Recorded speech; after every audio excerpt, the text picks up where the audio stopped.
Good day. So we are the group three, and we're going to report about the legitimate civil society negotiating democratic peace. Next slide, please.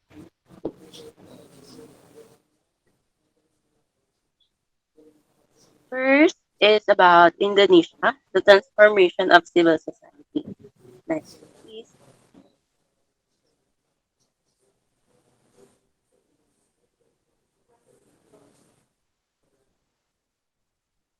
Next slide, please.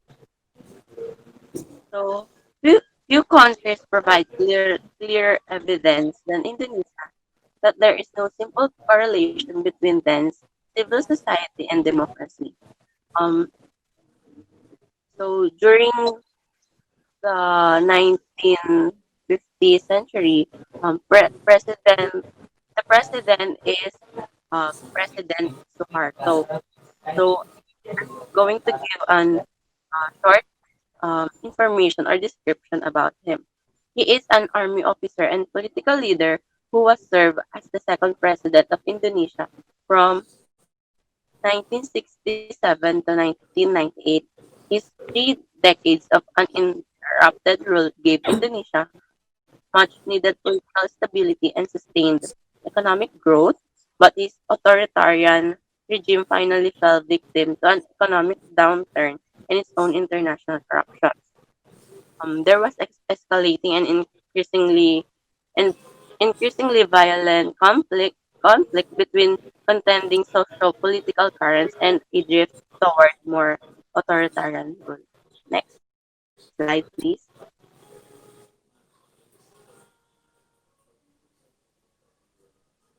So civil society became a mechanism not for generating stability and social capital, but rather for magnifying social-political conflict and transmitting it to the very basis of society. Civil society was it is an important in many ways. However, certain political choices while disabling other choices or making them more costly. It played an special significant role in the end of Suharto regime. So, yun nga po, sinabi ko kanina, from 1967 to 1998 is namuno si President Suharto. Next. Next slide, please. The antecedents of civil society. Indonesian experience during the first 2 decades of independence from 1945 to 1965 shared certain parallels with Weimar Germany. During this period, Indonesia has had a dense associational life. So, what do we mean by associational life? It is our shorthand for the web of social relationships through which we pursue joint and divorce, namely our families, our communities, our workplace, and our religious congregations. The depoliticization and organization of Indonesian society in the 1960s took the form of aliran politics. So, ano ba yung aliran? An aliran consists of a political party surrounded by a set of voluntary social organizations formally or informally linked to it. In Java, there are only four such alirans of importance. First is the PNI or nationalist, the PKI or communist, the Masyumi or modernist Muslim, and the NU or Orthodox Muslim. Next, please.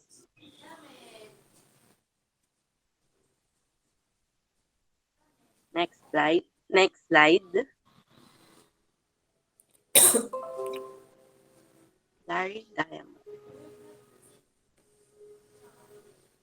Although their overriding aim was to rid Indonesia of the Dutch colonialists, there was considerable conflict between groups with different visions of how an independent Indonesia should be constituted,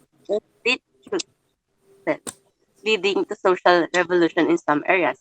According to him, Larry Diamond, Civil society relates to the state in some way but does not aim to win formal power or office in the state. Rather, civil society organizations seek from the state concessions, benefits, policy changes, relief, readiness, or accountability, a desire to capture state power for the group of per se. Next slide, please.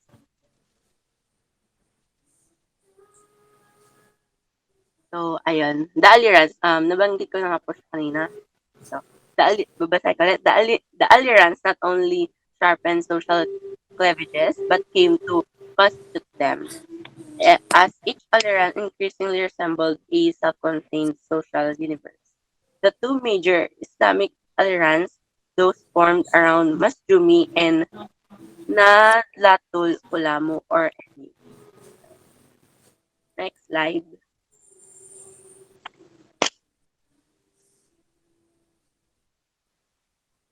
Civil society in the new order. So, ayan. The establishment of President Suharto's new order was in one sense the body culmination of the Aliran politics of the 1960s. So, in the 1965 to 1966, the massacres, it had eliminated one wing of Indonesian organizational life, the Communist Party and its affiliates, and it aimed to capture and reconfigure state power.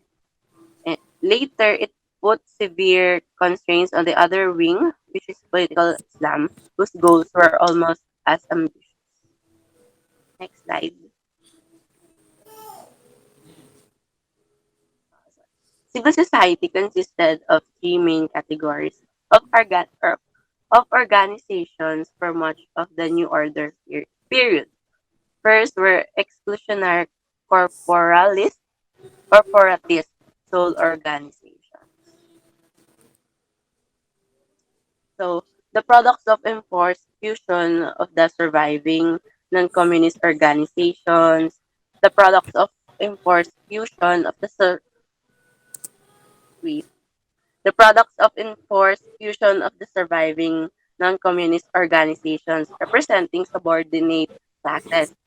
In 1973, for example, surviving peasant organizations were shepherded into a new body called Himpunan Kerukunan Tani Indonesia. So, associational life during the New Order was marked by two significant features. In the first place, there was again a blurring of the boundary between state and civil society. But wait, kalimutan ko pala. The second category comprised a spectrum of semi-corporatist organization. Uh, the second is compromise a spectrum of semi-corporatist organizations, while independent in their origins and aspirations, com- compromise with the state in order to provide or prosper, participated in regime structures such as parties and parliaments, supported at least some official policies, and experienced some degree of state interference in their internal work. Next is the third category, which might be called proto-oppositional civil society organizations. The third is it began to emerge.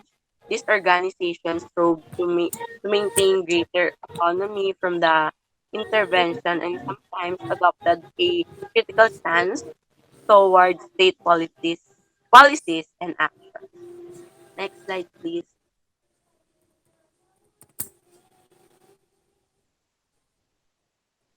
The civilizing of civil society. The NGO sector continued to grow. There was a new resilient student activism effort to organize lower class groups were visible. Um, the new associational life was different from that which prevailed before the new order. In the 1960s, civil society was not only highly organized, but was also a terrain for bitter contestation between groups with very different political visions. There were there were several factors underpinned slow and painful growth of civil society, as well as the new mood of restraint associated with it. The first the first was the consolidation and dominance of the state itself. Changes in the economy and class structure constituted was a second important influence on civil society. And the third factor was the shifting international environment. Next slide, please.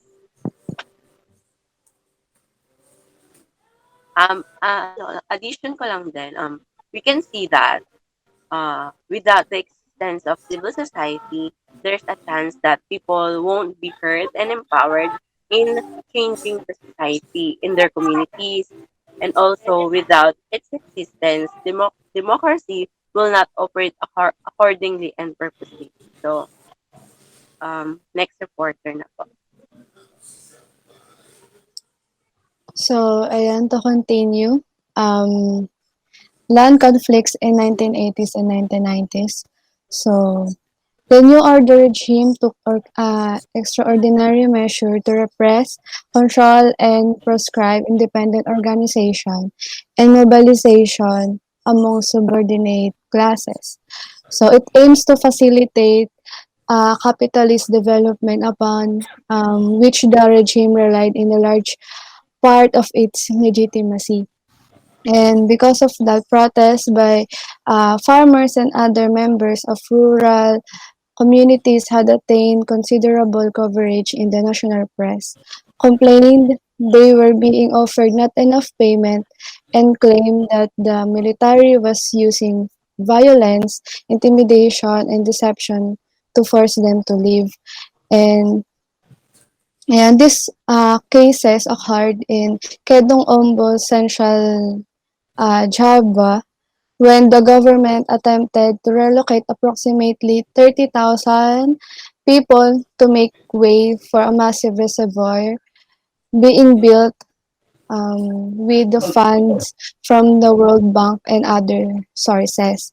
And that after that, local NGOs and student activists became involved, including the International NGO Forum on Indonesia, the major umbrella group of Indonesian NGOs and their foreign counterparts also campaigned internationally on the issue, provoking President Suharto's wrath.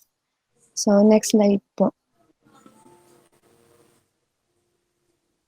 And security forces frequently use intimidation, as what we talked about before a while ago, to force peasants to leave, sometimes accusing them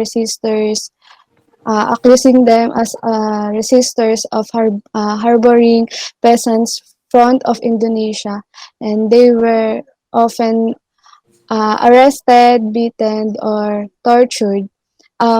Yung peasants front of Indonesia, they are the peasant mass organization connected to the Communist Party of Indonesia. The organization struggled of land reform.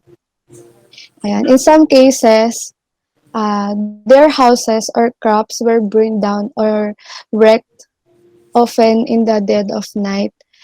And campaigning over the land disputes involved broad networks of civil society, and especially uh, yung mga mid to late activists who brought with them the political ideas that had been gestating in urban civil society groups. Their interest is all about rule of law, human rights, and democratization.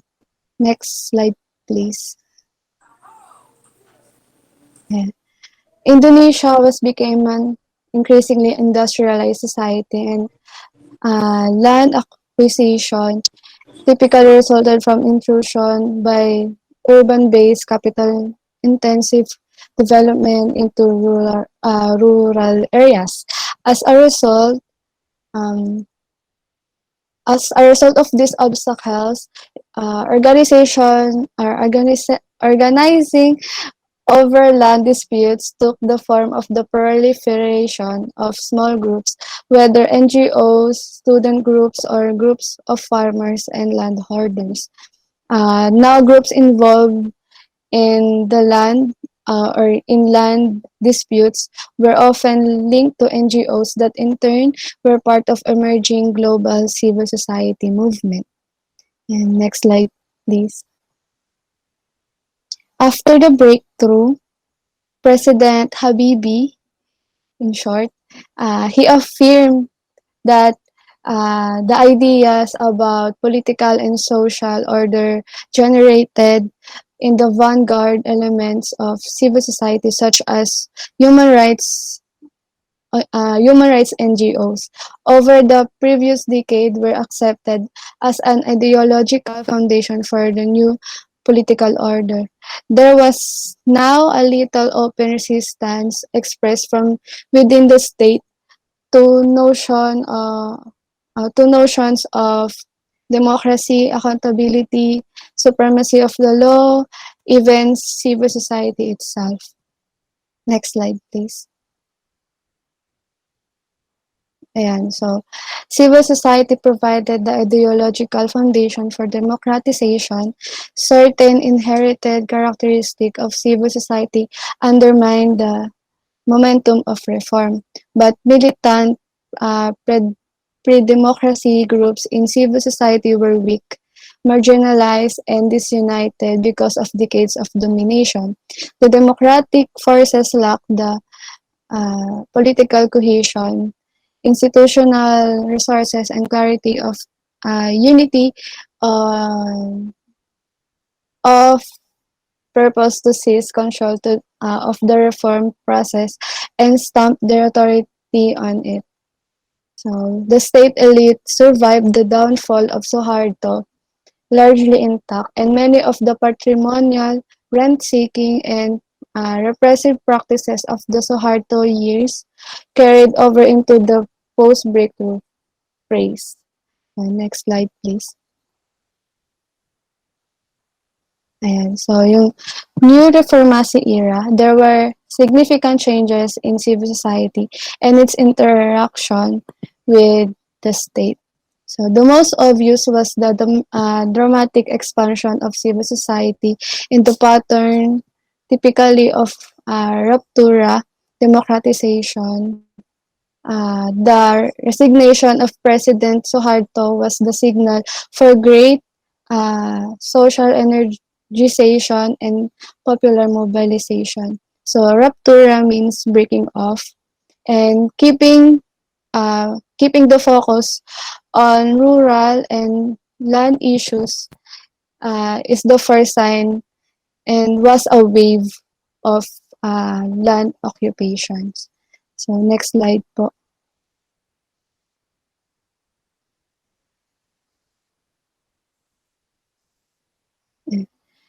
So, in the words of Declaration of the Rights of Indonesian Peasants, produced by a Conference of Peasant Organizations and NGOs in April 2001, sabi doon, improvement in the fate of the peasants can only be brought about by total agrarian reform, beginning with equal distribution of control over and use of the land, water, and natural wealth. Um, so, according to one activist from the rural-oriented NGO, there were hundreds of thousands of hectares of land were seized by farmers across the archipelago in the years following Suharto's resignation. And there was also a rapid um, expansion of associational activity in the rural sector wait, rural sector, new NGOs formed, and there was a rush of seminars and conferences to discuss issues of agrarian reform. So, and most civil society organizations had a rather limited conceptualization of their own goals. In the words of rural activists, the obligations of the state are the central point, namely an obligations to protect, fulfill, and advance the rights of the peasants. So they did not seek to utterly transform the state or social order, but focus instead on restraining and seeking redress from or gaining other desirable policy outcomes from the state. So next slide, please.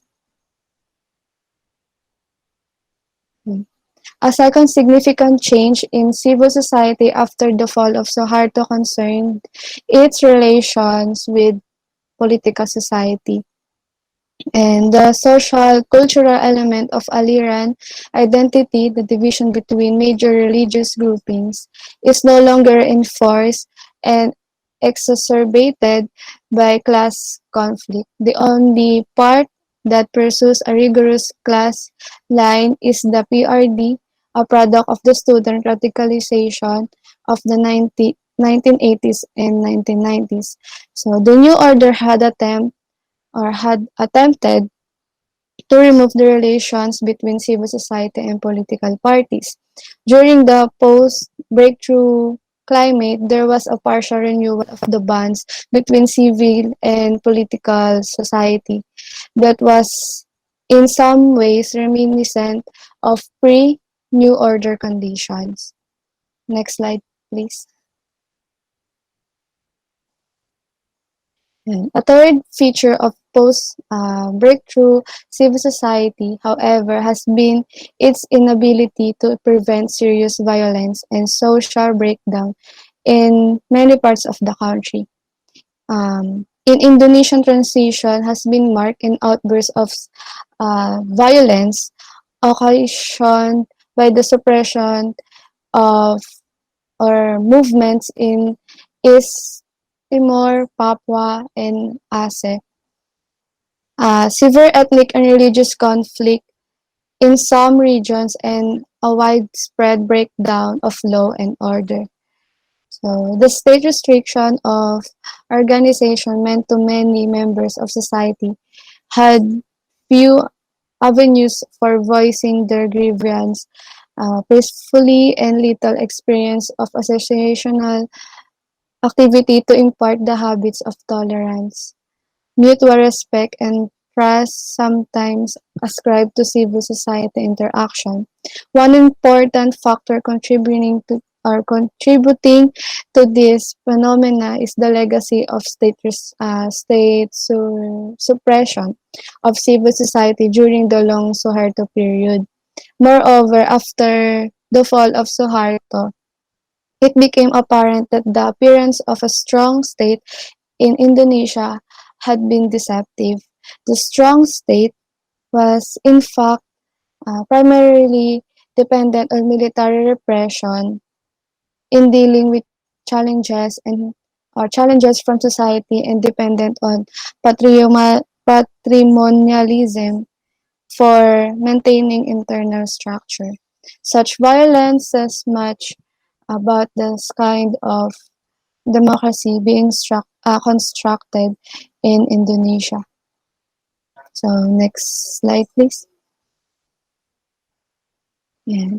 So, building a civil society, land disputes in 1980s and 1990s demonstrated not only that civil society remained a state of considerable violent conflict, but also that this conflict was more readily perceived by participants in state versus society terms.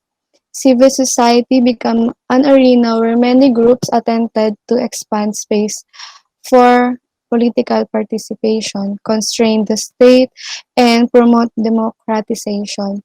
It also contributed to the transition to formal democracy, especially the undermining of ideological foundations of the authoritarian political order. Incorporatis or corporatis wala, and semi-corporatist organizations, as well as middle-class associational life, there was considerable overlap and accommodation with the state. So, next slide po.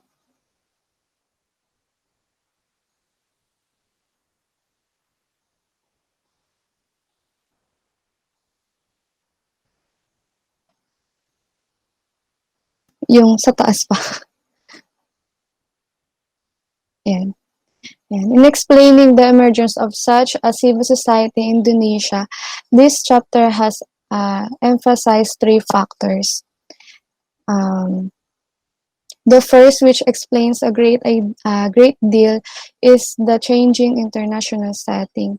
By the time of Suharto's fall, there was even a large international democracy aid industry ready to disburse funds to encourage precisely the kind of groups to accord with Diamond's vision of a limited civil society.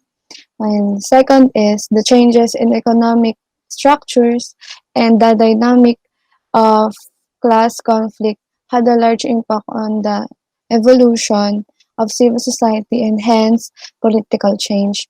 And class conflict in the countryside made a crucial contribution to the violent collapse of Indonesia's political system, because the main engine of economic growth and hence the main cause of social dislocation was an alliance between the developmentalist state and an emergence urban-based capitalist class.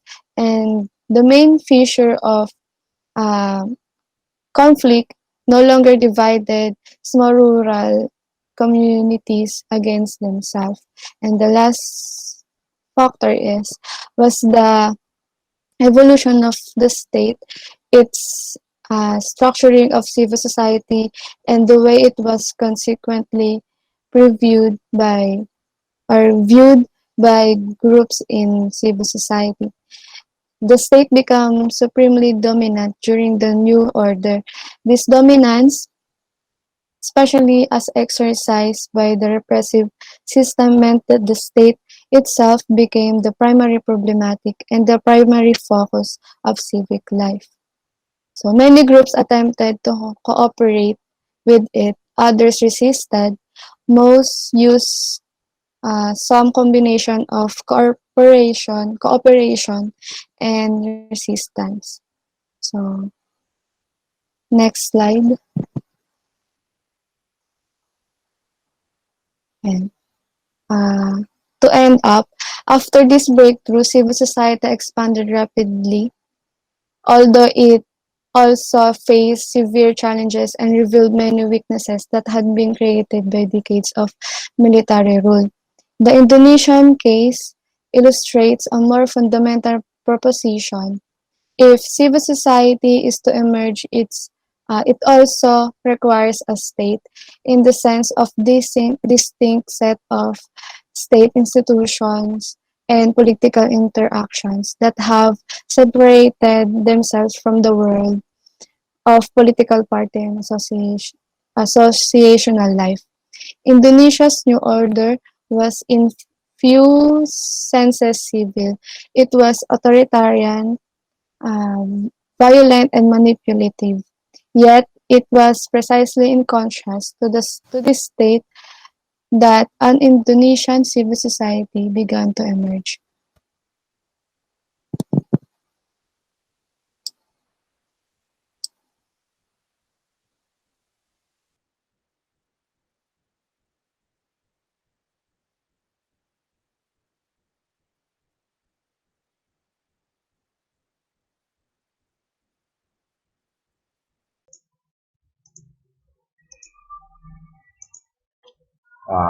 Good morning, everyone. This is Angelo reporting the Philippine Proxy Civil Society.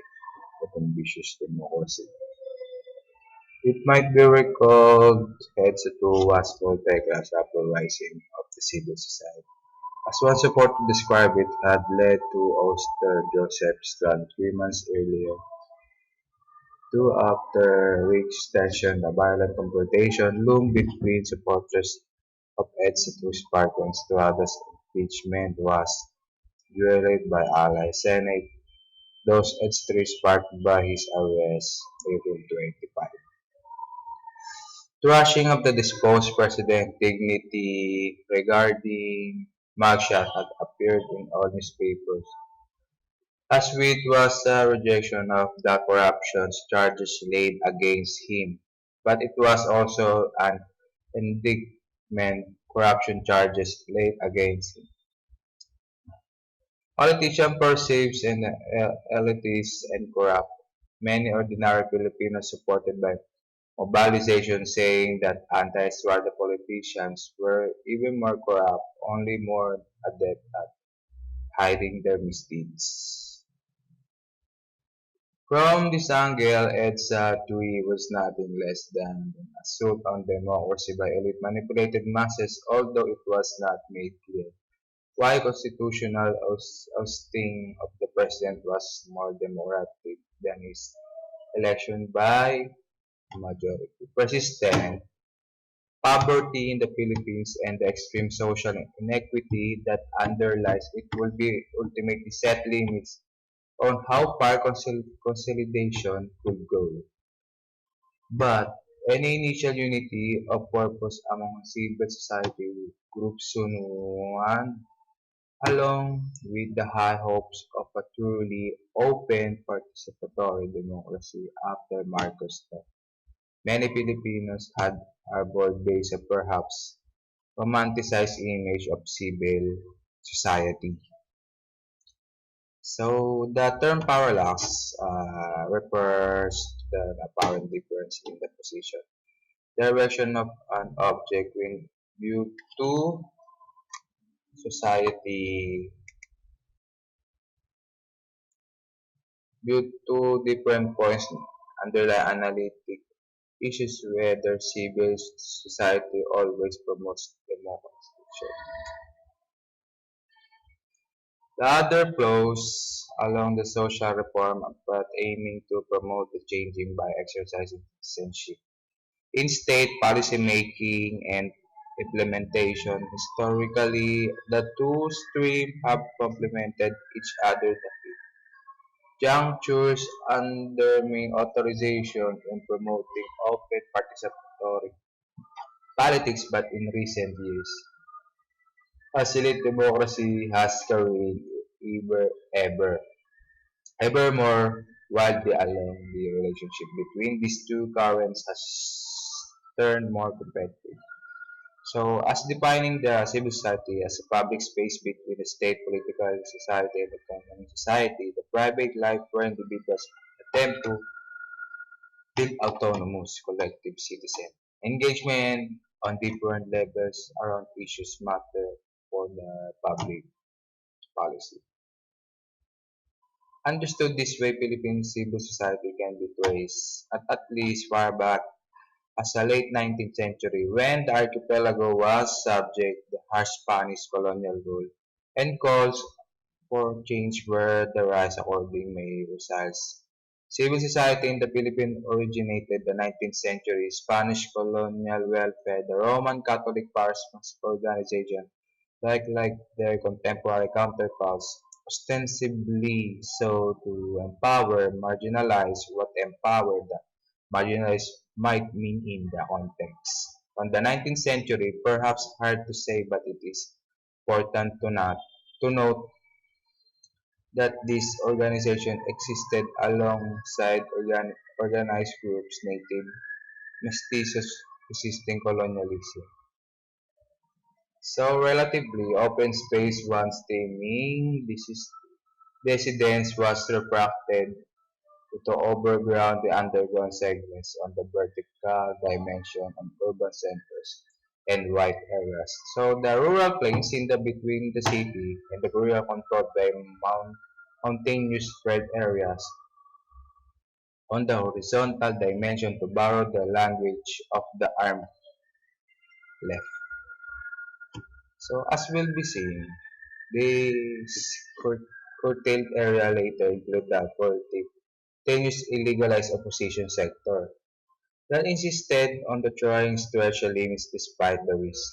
In the beginning of Marcos used repression selectively to eliminate the opposition that recreate of a circle of groups beholden to him, often splitting apart persisting organization and driving on portion underground as with the triplet that the terrorization of the political condition in urban centers and white areas alike increased the flow of people into our armed struggle and diversified this option ideologically.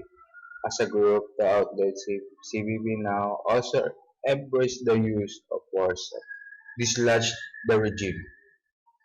Meanwhile, the single issue they engaged slowly deepened beyond the orthodox, exposed the opposed frameworks which typically focus on the state human rights violation or HRVs, addressing non-state actors and multinational companies.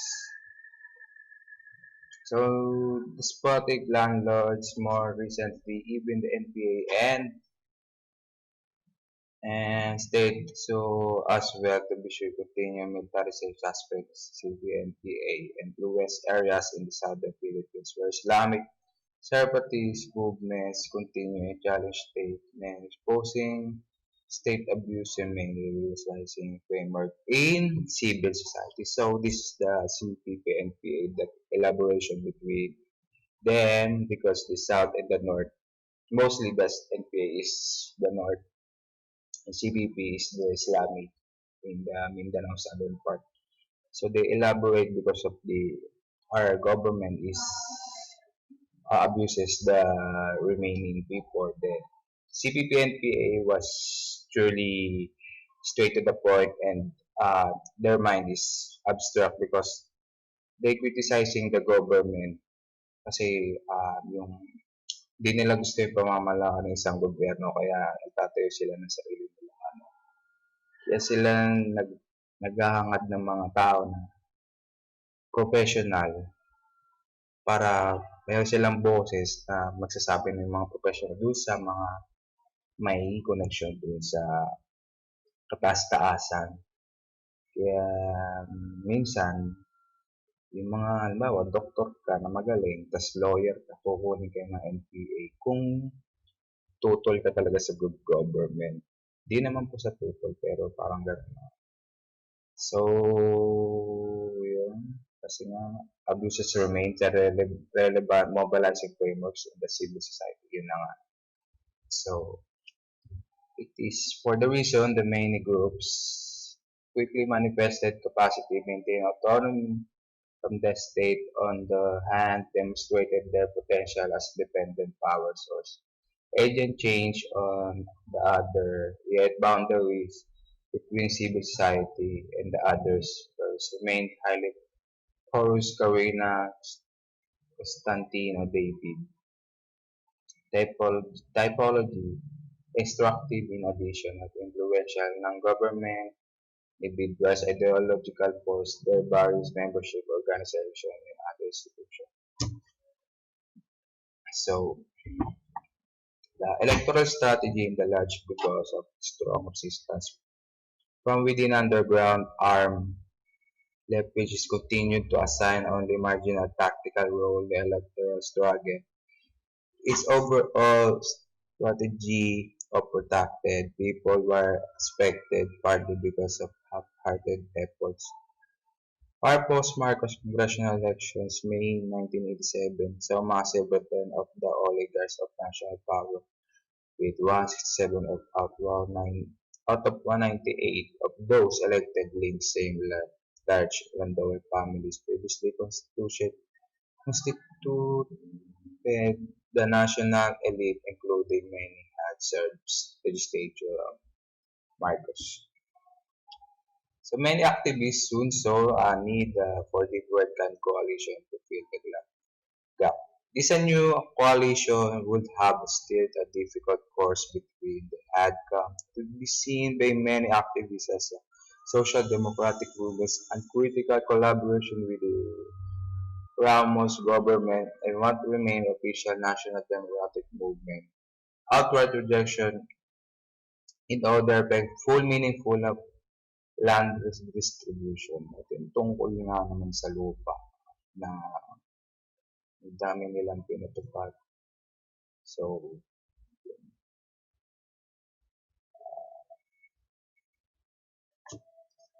ito ba?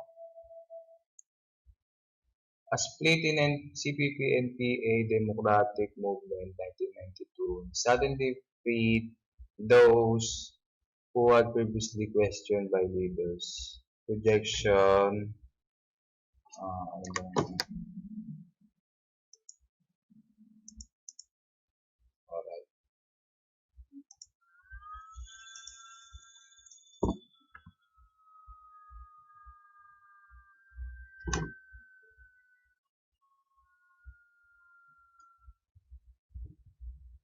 Movement, Democratic Movement in 1992 suddenly uh, freed those previously questioned by party leaders' rejection of the government program but being unable to redirect party policy until we pretended fully pursuing approach developed one surreptitiously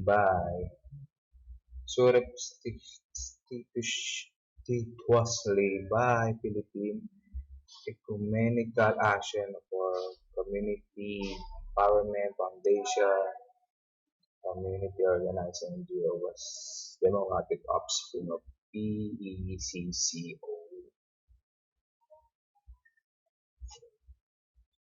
Although steeped in party ideology, practice in organizing rural communities, or guerrilla job preparation piece veterans had also been schooled by CO methods, which enables to see the importance of immediate concrete gains of impoverished rural communities and push them to link struggling for concrete gains to larger struggle or alter underlying our relation in the countryside, later known as the Bibinka. So, the code devolved power source the local government units, the provincial city, municipal power levels, allowed the people's participation in local governments and development, and gain numerous practical insights. Post-electoral politics. Akbayan was the byproduct of parallel thinking and relevance of necessity of struggling within the state, not just challenging in from the outside. For political vehicle that will carry progressive from agenda in the heart of the national electoral arena. Will this mean the Carmela Abao who when served Akbayans for Secretary General instead the traditional seizure of state power strategy? The new concept of prosperous proposes that the state strengthen the particularly in terms oriented the capability and necessary in the implement of distributive measures. But the one challenge how to deal the mass movement dynamic that get in the way party building. Process the perhaps another was how build party capable implementing rather than competing in the social movements. Constitutes something later proved settled down. This may have a ano ba,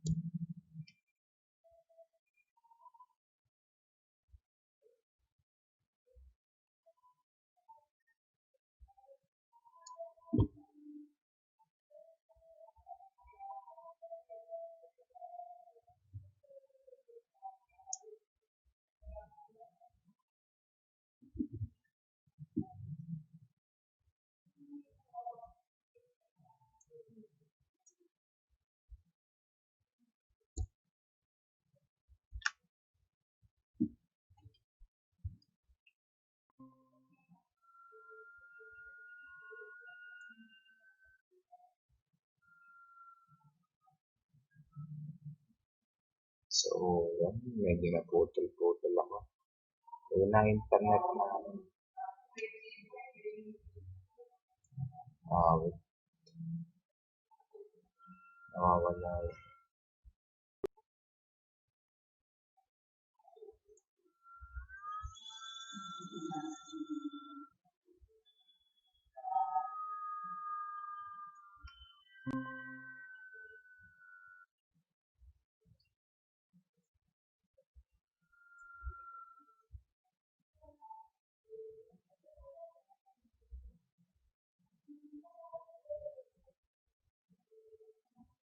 Nawawala na naman ako.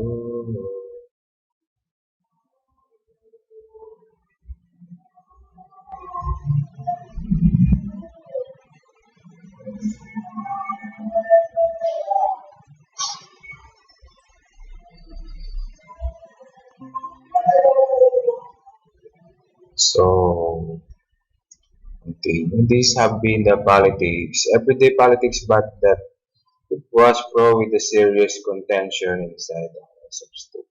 And we see conflict inside the landers. Local domains cannot be overstated landed police.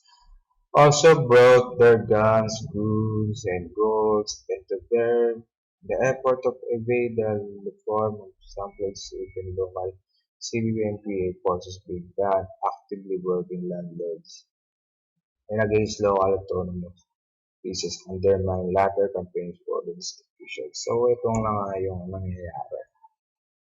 For me, the info for my intel, hindi naman sa intel pero info in this area po no, highly alert pa rin po ang mga police dito gawa po ng meron po dito mga NPA. So, yun, nabali-balita po na palipat-lipat po sila ng, ng mga lugar kasi nga napaka-risky po. So, yun, napaka-risky.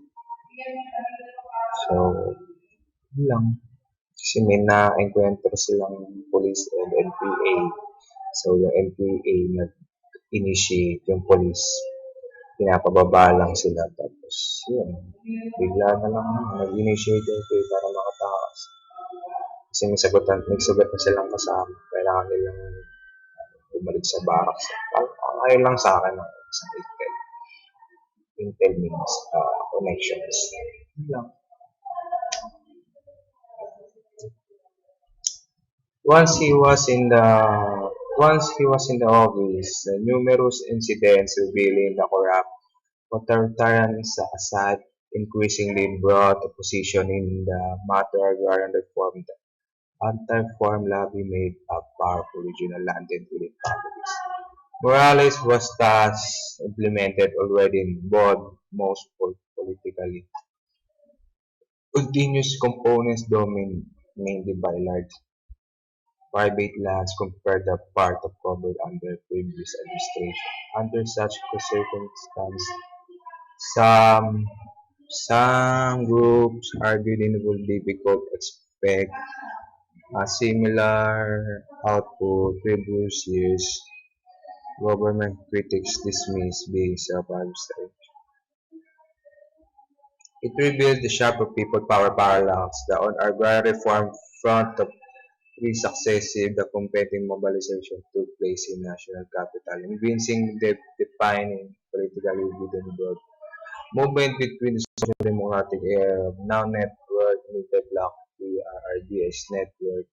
The outright rejectionists forced the national democratic and for shouting basura ang cart, discard the cart as they are past the gates they are office Quezon City next gate. Na.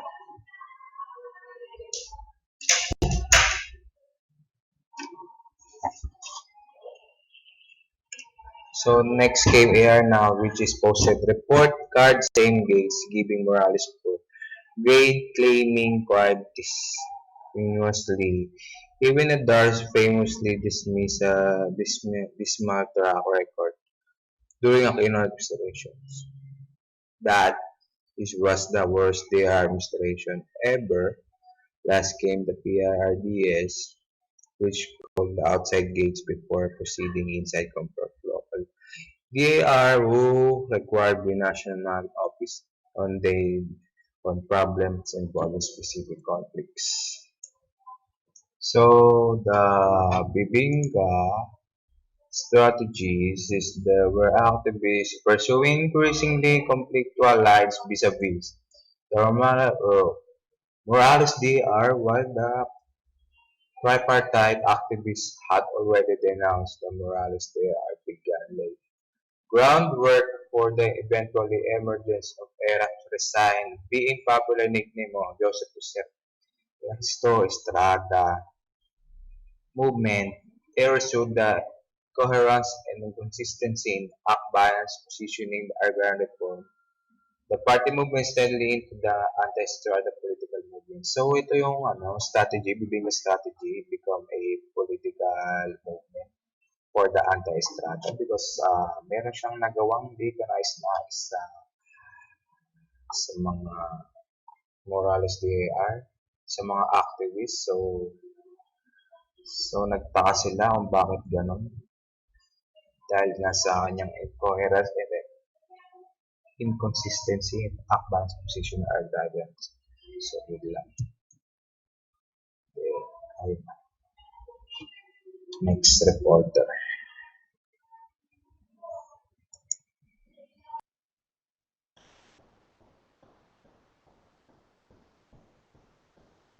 Struggle for Land and Democracy. On June 10, 2000, the 12th anniversary of CART representatives of local peasant organizations from different regions across the country came together to formally launch a new national peasant coalition called Pambansang Ugnayan ng nagsasariling mga lokal na samahang mamamayan sa kaugnayan o tinatawag na NORCA.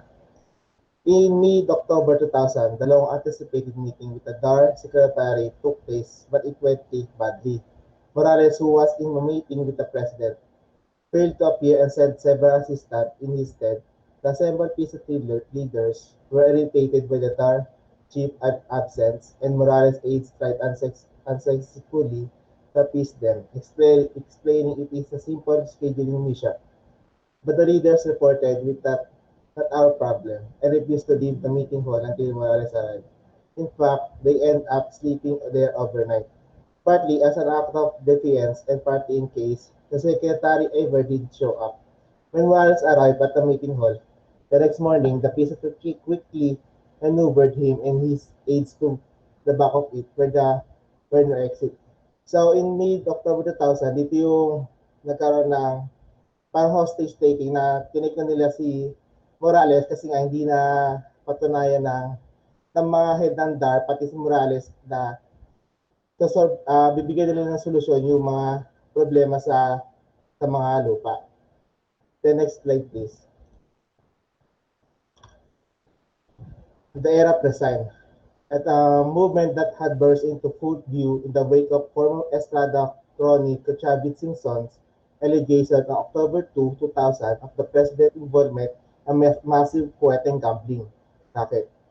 Simpson's revelation sparked a huge public outcry and promoted the opening for impeachment proceedings against the president. So ito yung era present, ito yung kung bakit napatalo si Erap kasi nga may nakasali siya sa huweteng na tinatawag na sugalan. Then, kasama rin siya sa mga corruption. Then, the scandal became known as Huweteng Gate. Ito yung tinawag sa ni Erap ay Huweteng Gate. One of the groups spearheading the protest movement was the Kongreso ng Mamamayang Pilipino 2 o tinatawag na Compil 2. A national coalition of different civil society groups that was formally launched to consolidate political support for Estrada impeachment. Ngayon, ito naman yung Compil 2, ito yung nabuo kung bakit nag-ahin yung nagbigay ng impeachment para mapatalagsik si Estrada. In fact, among those most deeply involved in decisions month early on how to get rid of Estrada were the groups that eventually initiated the former Compil 2. As the group name suggests, many of its most prominent members have been active in the anti-dictatorship movement in the 1980s, especially in the group of Compil. Some 2,000 people representing about 200 groups, including Akbayan, attend the funding of Compil 2 in October 2000. It brought together the usual mix of basic of sectors group like women, urban, poor, labor, at least. Binubuo sila ng women, urban, poor, labor, and basic. Yung mga that sa mga society. Compare to failed to gain the formal support of NORCA or peace. Hindi sila sinuporta ng NORCA at ng ONORCA. Even though the both organizations had close ties with the group and individuals active in Compil group, and the coalition agenda included a declaration commitment to agrarian reform. Then, next slide. The endgame. By November 2000, the heat had been turned up on the Strada came with a series of mass protests, including a coordinated welga ng mamamayan. So ito na yung nagkaroon na ng nagkaroon na ng pagwawega. For the first time, a broad spectrum of protesters from all social classes and sectors marched in the street to demand the resignation of President Estrada. The nationwide anti-Estrada demonstration was an opportunity response to a massive pro-Estrada prayer rally that had been held a few days early in Manila, historic Luneta Park.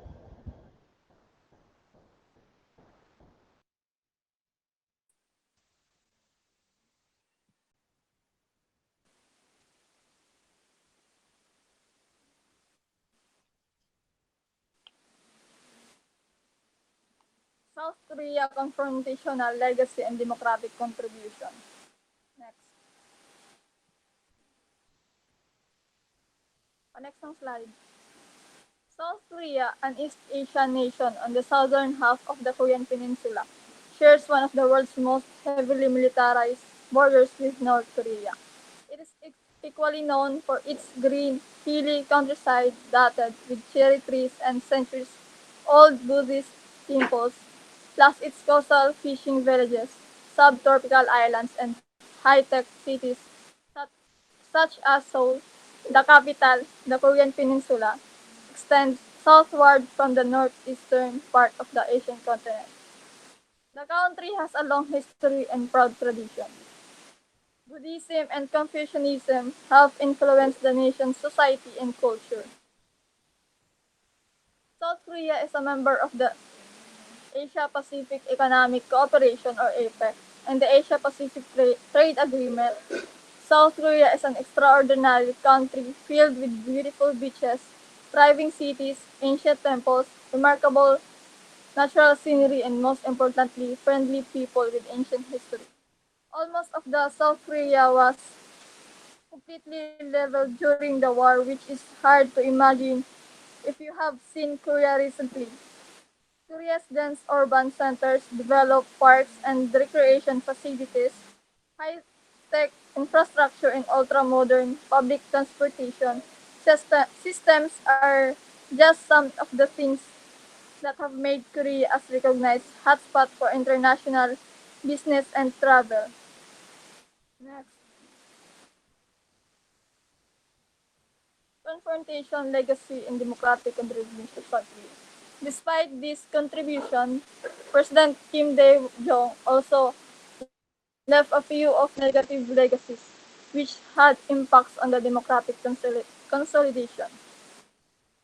First, Kim Dae-jong government was inaugurated through and sustained by a political pact between two political parties, which of which had its stronghold in Rayela provinces and in Chunghong provinces respectively, although they are rarely shake ideological or policy stances.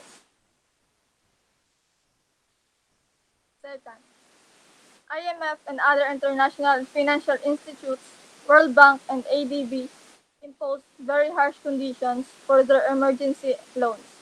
Terms of loan included financial market liberalization, labor market flexibility, and high interest rate, cut in government expenditure, corporate tax reduction, and so on. Although the amount of illegal contributions collected by his son was smaller compared to those of Shonduan and Roundtable, former president's corruption scandal by his son turned out by the fatal blow, the authority and leadership of President Kim and government. Third and lastly, like his president, his son was also involved in political corruption. Next, history of South Korea. South Korea came into being after World War II, the result of a 1945 agreement reached by the Allies at the Potsdam Conference, making the 38th parallel the boundary between the northern zone of the Korean peninsula to be occupied by the USSR and southern zone to be controlled by the US forces. Elections were held in the US zone in 1948 for a National Assembly, which adopted a Republican constitution and elected Seung-nam Rhee as the nation's president. The new republic was proclaimed on August 15 and was recognized as the legal government of Korea by the UN on December 12, 1948. Around after that, 668, several competing kingdoms were unified into a single dominion on the Korean peninsula. After surviving invasions by Japan at the end of the 16th century and the Manchus of East Asia in the early 17th, Korea chose to limit its contact with the outside world. Colonial period. At the outset of the 20th century, Japan, China, and Russia vied for control over the Korean peninsula. Japan emerged the victor, occupying the peninsula in 1905 and the conclusion of the Russo-Japanese War and formally annexing it 5 years later. Over 35 years of colonial rule, Korea became an industrialized country, but its people suffered brutal repression at the hands of the Japanese, who tried to wipe out its distinctive language and cultural identity and make Koreans culturally Japanese. During World War II, many Korean men were compelled to serve in Japan's army or work in wartime factories, while thousands of Korean women were forced into providing sexual services for Japanese soldiers, becoming known as comfort women. Korean War. And Korea divided. Korea divided after Japan's defeat in 1945. The United States and the Soviet Union divided the peninsula into two zones of influence. By August 1948, the pro-US Republic of Korea or South Korea was established in Seoul, led by the strongly anti-communist Syngman Rhee. In the north, the Soviets installed Kim II as the first premier of the Democratic People's Republic of Korea, better known as North Korea, with its capital of Pyongyang. Korean War. South Korea's declaration of independence in 1950 led North Korea, backed by China and Soviet Union, to invade its neighbor in an effort to regain control at the entire peninsula. Park Chung-hee. Over the decades to come, South Korea maintained a continued close relationship with the United States, which include military, economic, and political support. Though ostensibly a republic, its citizens initially enjoyed limited political freedom, and in 1961, a military coup put General Park Chung-hee into power. Military rule to democracy. Park was assassinated in 1979, and another general, Chun Do-hwan, took power, putting the country under strict military rule. An armed uprising by students and others to restore democratic rule led to many civilian deaths at the army's hands. Seoul Olympics. The reforms of the Sixth Republic came just in time for South Korea to host a successful Summer Olympic Games in Seoul in 1988. Despite continued student protests and a boycott by North Korea, The 90s, 80s also saw South Korea increasingly shift its economy toward high-tech and computer industries and improve its relations with the Soviet Union and China. Kim Dae-jung. Kim Dae-jung, who took office in 1998, would win the Nobel Peace Prize in 2000 for his contributions to democracy in South Korea, as well as his so-called sunshine policy of economic and humanitarian aid to North Korea. Park Geun-hye. Meanwhile, South Korea elected its first female leader, Park Geun-hye, the daughter of Park Chung-hee, in 2013. But in late 2016, she was implicated in a scandal involving corruption, bribery, and influence peddling, and the National Assembly passed an impeachment motion against her that December. After her impeachment was upheld in 2017, the center-left candidate Moon Jae-in won a special presidential election in a landslide, pledging to solve the crisis with North Korea using diplomatic means. South Korea today. Today, South Korea is one of the East's most affluent countries, with an economy ranking just behind Japan and China. With most of the country covered by mountains, a majority of its population is clustered around the urban centers. The capital of South Korea, or Seoul, is home to more than 25 million people, or about 50% of the country's population. In early 2018, South Korea welcomed athletes from around the world to the Winter Olympic Games. The month before the Games began, North and South Korea agreed to march under the same flag of the Olympics, the latest sign of a partial thaw in relations between the two countries. Next slide. Civil society and democratic transitions.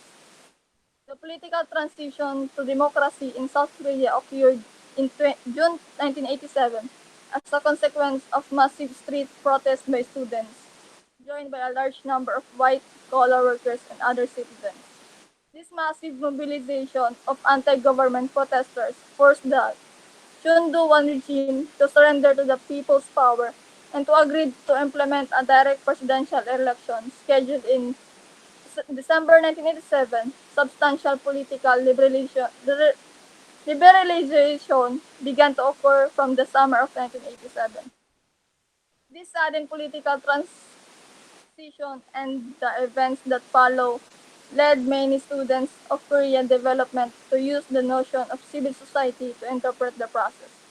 It is well known the fact that South Korea achieved rapid industrialization in the past 4 decades, accompanied by a rapid expansion of the middle class. It is generally assumed that Korea's civil society grew as a consequence of the vigorous market economy and the expansion of the middle classes, in more or less the same fashion as civil society developed in the early industrial societies in the West. The civil society that emerged became increasingly discontent with authoritarian rule and supported the student-led democracy movements, leading ultimately to the midst of military rule in 1987. Kim presents a widely accepted view among Korean scholars about an important role of civil society in South Korea's democratic transition. Next.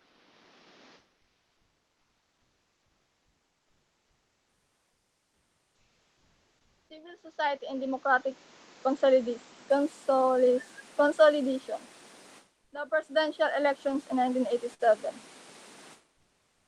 The result of intense popular pressure left civil society in South Korea marginalized and fragmented. First, one of the authoritarian regime agreed to carry out as a set of democratic reforms, including direct presidential elections. The focus of the transitional politics rapidly shifted to the founding elections. The presidential election in December 1987 and National Assembly elections in April 1988. As the founding elections were nearing, South Korean politics increasingly revolved around party politics and electoral competitions in political society. Civil society groups remobilize themselves and have played an extremely significant role in the politics of democratic consolidation in South Korea during the Kim Il-sung government. Lastly, since the democratic transition in 1987, civil society groups in South Korea have explored and addressed new social issues. Next,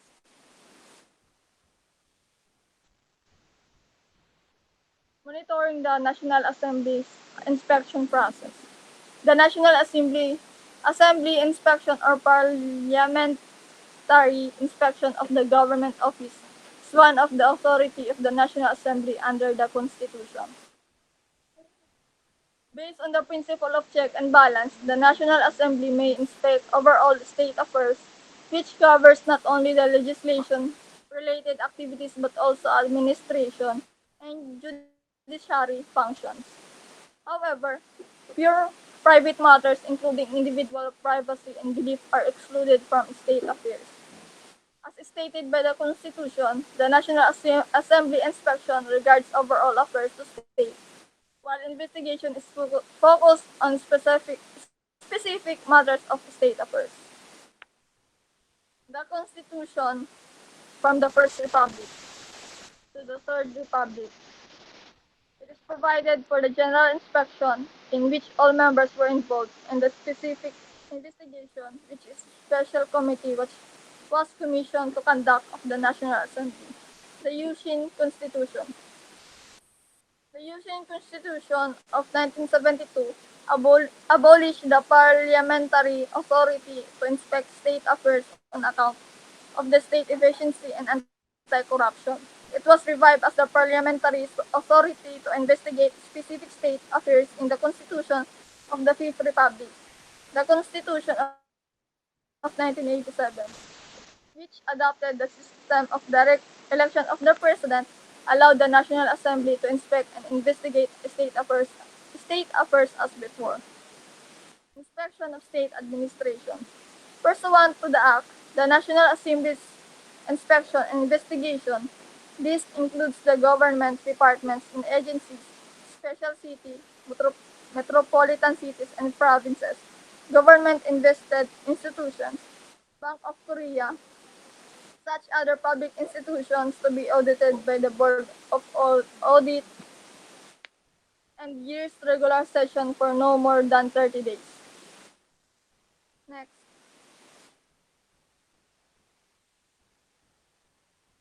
power to organize constitutional institutions. The National Assembly has the power to approve the appointment of the Chief Justice of the Supreme Court, the President of the Constitutional Court, the Prime Minister, the Chairperson of the Board of Audit and the Inspection, and the Justices of the Supreme Court, and to elect 3 justices of the Constitutional Court and the 3 commissioners of the National Election Commission. Impeachment power. In cases where the President and other members of the state, judges and members of the National Election Commission, members of the Board of Audit and Inspection or other public officials designated by law have violated the Constitution or other laws in course of performing their official duties, and the National Assembly may pass motions for their impeachment. A decision on impeachment shall not extend farther than removal from public office. However, impeached persons are not exempted from further civil or criminal liability. Other powers. Power to approve emergency orders and emergency financial and economic action or president order. When the president takes actions or issues orders, he or she shall submit this for approval by the National Assembly. If the National Assembly votes against them, such actions or orders shall immediately become null or void. Power to consent to President granting to general amnesty. Power to consent to declaration of war, the dispatch of armed force to foreign states or the stationing of foreign forces in the territory of the Republic of Korea. Power to pass a recommendation for the removal of the Prime Minister or a member of the State Council from the office, Minister of a member of the State Council, from office, power to request the Prime Minister, members of the State Council or government commissioners to attend meetings of the National Assembly and answer questions. Next,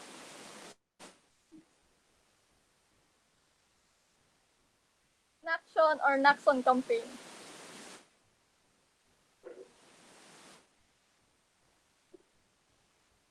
The Naction campaign, GES blacklisted 102 candidates.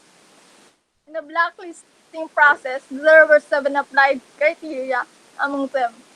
The 3 most important criteria were corruption, violation of election law, and anti-human rights activities and anti-constitution activities. The blacklist were released in 2 press conferences on 24 January and 2 February. On the list was released, GS met before vehement opposition from powerful public figures. On January 30, GS started its first massive rallies in 6 major cities within South Korea. More than 3,000 activists, celebrities, and citizens gathered around the Seoul subway and station to support the campaign. They held large yellow cards, symbols of warning against the corrupt politicians, and marched throughout the center of Seoul. On 19 February, when the second massive rallies was held, became a nationwide phenomenon that with similar rallies in up to 41 cities around the economy. On the party nominations day, this took place on 20 February. 48 of 102 blacklisted candidates failed to be nominated. Next, Naxon campaign. On 3 April, GES began the official Naxon campaign, the campaign for defeating the nominated candidates in the general elections. GES announced 22 additional blacklisted candidates. The sum of the finally blacklisted candidates numbered 86 in total. Moreover, among the 86 total candidates, 22 political bigheads were selected as GES main targets. One of the general strategies of GES was referred to as a one-on-one or man-to-man strategy. It assigned each of the 22 main targets to each of the most prominent leader of GES. Each leader and his or her group would reach the district of the assigned candidates and rally around the area. The campaigners held red guards this time, symbolically calling to an end to the candidacy. Another strategy that made the Naxon campaign largely successful was the principle of nonviolence that was officially declared on 6th of April. The campaign had been largely nonviolent, but this was the first time that the leaders had openly declared this instance. The campaign ended on the day of the general election. On 14 April, the results of the election revealed that the campaign was largely successful, although only 56.4% turned out to vote a new law in general elections. Next, hearings on the financial crisis. As expected, the force from civil society groups that Kim Dae-jung government agreed in December 1998 to hold public hearings on the causes of the financial crisis of 1997. PSPD, along with the People's Movement groups like the National Alliance for Democracy and Unification of Korea and the Korean Confederation of Trade Unions, waged a popular movement for National Assembly hearings on the crisis punishment of these responsible. On January 18, 1999, the hearings on the economic crisis officially began. Next.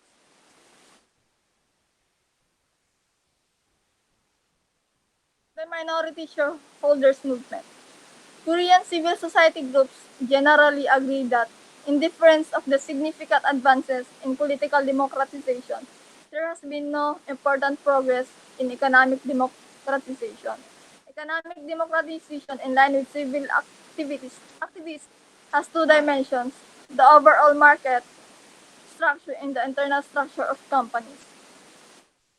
In regard to the overall market structure, scholars have long demanded that the enormous power and influence of cable groups must be reduced to level the economic playing field. The issues became particularly prominent because it was believed that lack of progress in economic democratization was the essential cause of the economic crisis of 1997. Civil society groups in Korea, especially PSPD and CCAG, have concentrated on the minority shareholders movement as a strategy to achieve economic democratization. On December 12, 1997, PSPD represented 100 minority shareholders of the First Bank in a lawsuit to annul a decision passed at the March 1997 Stockholders General Meeting.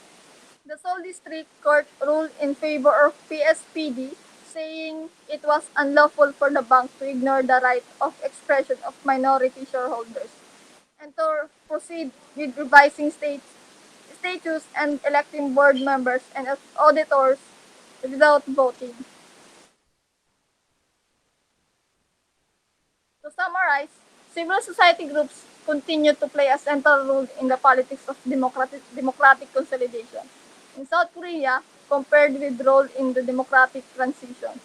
Though two characteristics are notable with respect to democratic consolidation.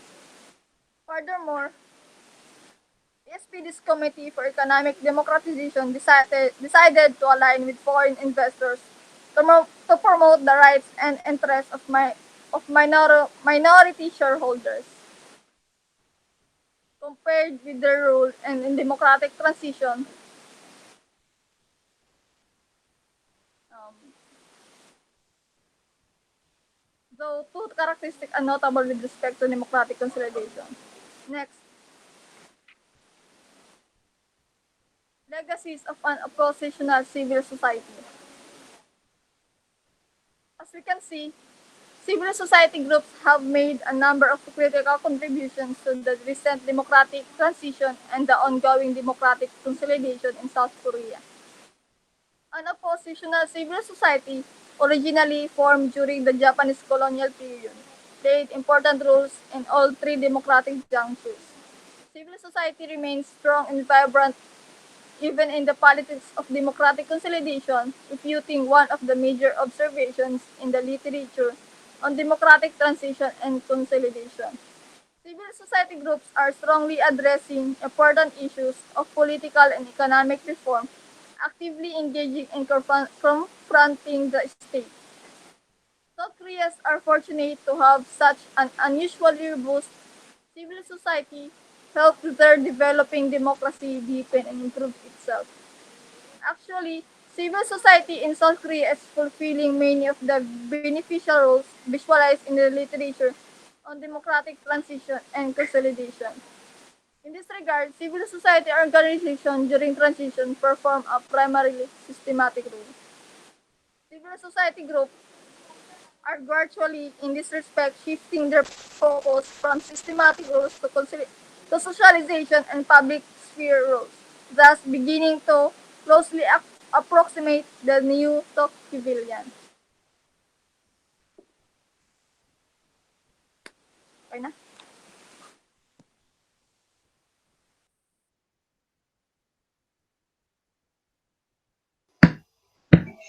Good day, everyone. I am Florence Naval, and my topic is all about Taiwan, no civil society, no democracy. Today, I will be discussing about how civil society helped the island of Taiwan gain its democracy from the KMT regime. So, Let's start. Taiwan has long been known for its economic miracle and political stability. Most works have described the nationalist Kuomintang regime between 1950 and the mid-1980s as authoritarian. So, yung nationalist Kuomintang or the KMT, it is also known as the National People's Party. It is a political party that governed all part of mainland China, and it subsequently ruled the Taiwan under Chiang Kai-shek and his successor most of the time since then. So we all know that authoritarian is yun yung i-enforce ng strict obedience to the authority towards its people or its citizen. In 1949, the nationalist immigrant regime ruling Taiwan has been defined by um, authoritarian clientelism. So when we say authoritarian clientelism, it is the proffering of material goods in return for electoral support.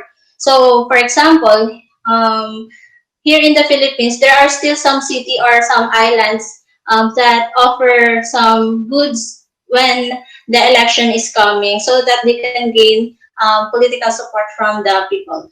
Next slide, please. Brief history. So I will share a very brief history in order for you to have an idea how Taiwan started to gain its democracy. So first, during the 1970s, the nationalist regime lost its membership in the United Nations and then faced a diplomatic crisis when the United States normalized its relation with the People's Republic of China or the PRC. So during this time, this 1970s is nagkaroon ng political opposition movement na. It is known as Tangwai. Yung Tangwai, it is a grassroots coalition of ethnic Taiwanese and pro-independence activists of whom democracy was the means of national self-determination. So when we say Tangwai, yun nga, yun yung grassroots coalition of ethnic Taiwanese. On 1980, during this year, transition to democracy began. So, nakalimutan ko pala, sa 1970s din, nagkaroon ng political liberalization. Yung political liberalization, it is a sense of various rights related to civil liberties such as freedoms of speech, expression, and press, and etc. So, nagkaroon nga ng yung transition sa democracy nag-start sa 1980. So nagkaroon sila ng social protest and numerous social movements all over the island of Taiwan. So ano ba yung mga issues na nag-range when nag when nag-start yung social protest and some social movements? Yung issues na concern nila is yung farmers' interest, religious rights, workers' rights, environmental concern, women's rights, campus democracy, consumers' rights, and the right of old mainlander soldiers to go home. So during 1986, the opposition movement announced the founding of the Democratic Progressive Party, or the DPP, with the aim of democratizing the state, illegally yet forcefully challenging the legitimacy of the ruling regime. So the DPP, ito yung parang yun yung nag-o-oppose sa KMT regime. Like yung sinabi ko sa inyo kanina, yung Taiwan is under the KMT regime or the National People's Party. So yung DPP, yun yung kalaban nila. Or yun yung rival political party that time. So yung aim nila is to democratize the state.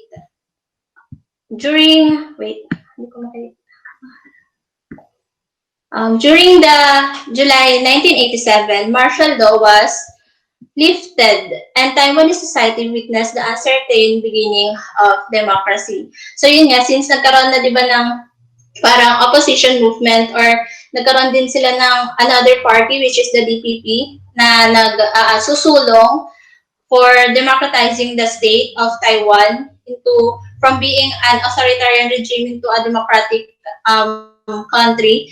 Noong July 1987, nagkaroon ng martial law. I mean, yung martial law from the Taiwan was lifted. Next slide, please.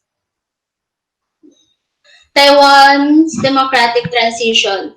So here, this is the start, or I mean, this is the in-depth discussion on how civil society helped the Taiwan to gain its democracy from the KMT regime.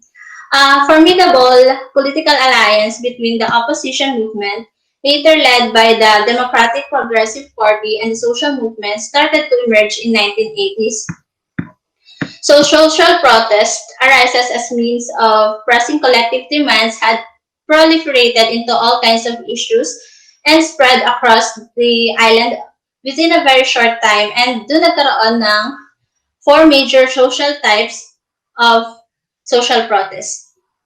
So the four major types of social protest are political, environmental, um, economic, and labor. Next slide, please. So as you can see, that is the ano yan? Parang ano siya, picture or yung parang transition ng pagkakaroon ng mga protest nung simula nung year 1983 to 1987. So parang tumataas yung percentage each year, and then yun. Next slide, please. So ito naman yung mga class backgrounds, kasi mostly yung mga kasali din sa social protest is mga kabilang sa elite family. And then also, ayan nga, ito yung mga nasa gilid, yung highest, second highest, mga farmers, yun yung mga yung mga unemployed homemaker, yun yung mga issues or yung mga class na inire-raise nila during that time. Next slide, please. So, during 1970, nagkaroon ng first post-war generation. So, what is first post-war generation? The first post-war generation was historically significant. Why? Because it was the first native-born segment of the population to receive a modern education without seeing it interrupted by the warfare.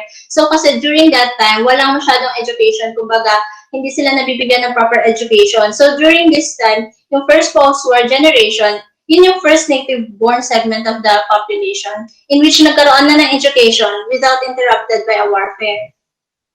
So prior to the 1970s, the opposition movement was led either by local politicians or by mainlander intellectuals. So yun nga, yung opposition movement, it is led by the local politicians. And those local politicians or the mainlander intellectuals are educated by the Nationalist Party, or they are born talaga sa Taiwan mismo. Next slide, please. Mobilizing political resistance. The regime jailed most of the leaders of the Formosa Magazine Group in 1979. So, ano yung Formosa Magazine Group? Formosa Magazine Group was a magazine created by Tanguin individuals in Taiwan during the summer of 1979. This Formosa Magazine Group, it is opposed to the Kumintang's political monopoly. Kasi nga, di ba, parang yun yung gusto nilang tanggalin na namumuno sa kanila. Gusto nilang mag-change. Gusto nilang maging democratic na yung country nila. So, Lin Yishung. As you can see in the slide, that person on the right side is Lin Yishung. So, siya yung one of the person who is jailed. He is one of the opposition leaders and he was murdered at home. This terror tactics was meant to suppress the democratic movement, but instead, it galvanized more Taiwanese into action. So, it means that Lin Yishung, since the death of Lin Yishung, para kaya nila pinatay si Lin Yishung is para i-suppress yung democratic movement. But instead na ma-suppress yung democratic movement, na-galvanize ito, parang mas naging parang mas na-eager yung mga tao or yung mga citizen, yung civil society na ipagpatuloy yung sinusulong nila na magkaroon sila ng democratic country. So the post-Formosa era is the most critical force pushing for Taiwan's democratization. So sila yung malaking factor kung bakit nag-push yung mga civil society na ipagpatuloy talaga nila yung kanilang ginagawa ng mga social movements or political resistance. Next slide, please. New Tide. New Tide is a group that initiated a series of strategy debates by calling for mass mobilization as the main tactic to show oppositions to the elections. So, di ba, since they are opposed sa KMT regime, when the New Tide group arises, the streets became an alternative arena for the KMT regime to deal with, in addition to the legislature, which they dominated. So, parang, during that time, yung New Tide, yun yung alternative arena para um, para ma-reach or para ma-bother yung mga KMT regime na parang meron ng group na nagpe-pressure sa kanila para ma-suppress sila. Ganun. So, September 28, 1986, birth of the Democratic Progressive Party or the DPP. So, this date, yung opposition political party that time, yun yung, di ba kunyari, I mean, dati kasi, yung KMT lang. So, nung nagkaroon ng Democratic Progressive Party, yun yung parang birth nila. And in the following year, yun nga, na-lift na yung martial law, which has long been suspended the freedom of speech, freedom of mass media of the citizen, freedom of association, and the freedom to pursue political activities. So the repression or the crackdown on the Formosa Magazine Group in 1979 had indeed deterred the efforts of the democratic movement. So yun ang DPP or the Democratic Progressive Party, they serve as a good window that examine the fabric and texture of the emerging civil society. So the DPP also focused on mass demonstrations.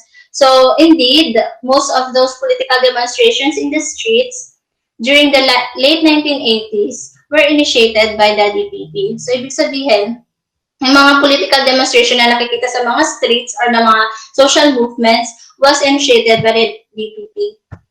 Next slide, please. So, Chiang Ching-ku or CPK, the son of Chiang Kai-shek, died in 1988, and the succession crisis erupted within the KMT. So he was the leader before the at the KMT regime. He is the son of Chiang Kai-shek. So after niyang mamatay, parang nagkaroon na ng parang na-erupt yung parang succession kung sino ba yung susunod sa kanya. So, next slide, please. Thank you. Li Denwei. Li Denwei, who was then the vice president, won an internal political struggle between the mainstream and non-mainstream factions of the KMT. So, Li Denwei, siya yung parang siya yung nasa DPP party, kumbaga. Parang siya yung naging president. So, Li Denwei at that time was supposed to be re-elected by the Long Congress. And yung mga tao is parang, there are thousands of English students gathered in the CKS Memorial Hall, which symbolized the political core of the authoritarian regime and sat days to protest the non-democratic presidential election. So, parang maraming nagalit na ma-re-elect tong si Li Denwei. So, nagkaroon, yung mga thousands of students is nagstay sila kung saan yung pinaka-memorial hall ng authoritarian regime. Doon sila parang nagstay, parang nagprotesta talaga sila doon. So, next slide, please. So, yung nagprotesta or yung mga students na nagprotesta doon is what we call the Lili Student Movement. So the student demonstration 1990 later called the March Student Movement or the Lili Student Movement.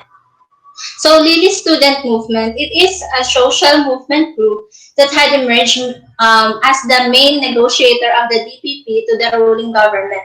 So Lili Student Movement, they are the main negotiator of the Democratic Progress Party for the ruling government, which is the KMT or the National People's Party.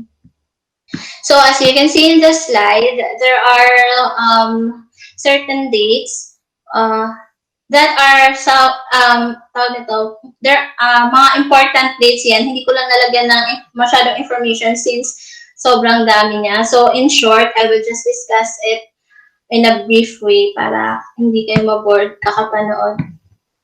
So in May 1990 was the mass demonstration protesting President Lee's appointment of a general as a prime minister. So nagkaroon ng mass demonstration from President Lee's appointment para maging prime minister kasi yun, gusto nila maging prime minister si President Lee pala.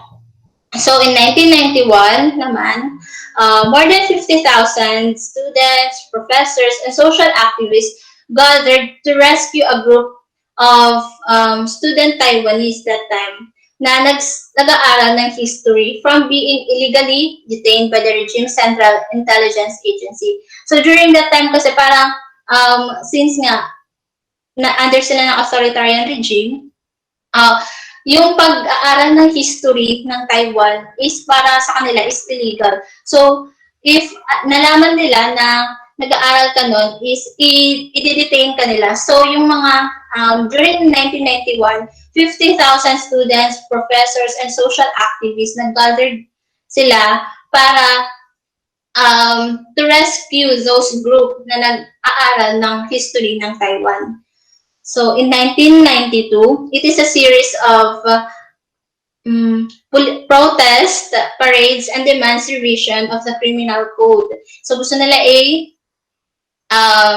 i-revise yung criminal code sa Taiwan, which was often used to imprison political dissident. So yung dissident or a political dissident is a person who actively challenges an established political or religious system, doctrine, belief, policy, or the institution. So sila yung mga nagcha-challenge sa mga political or religious system, doctrine, and such.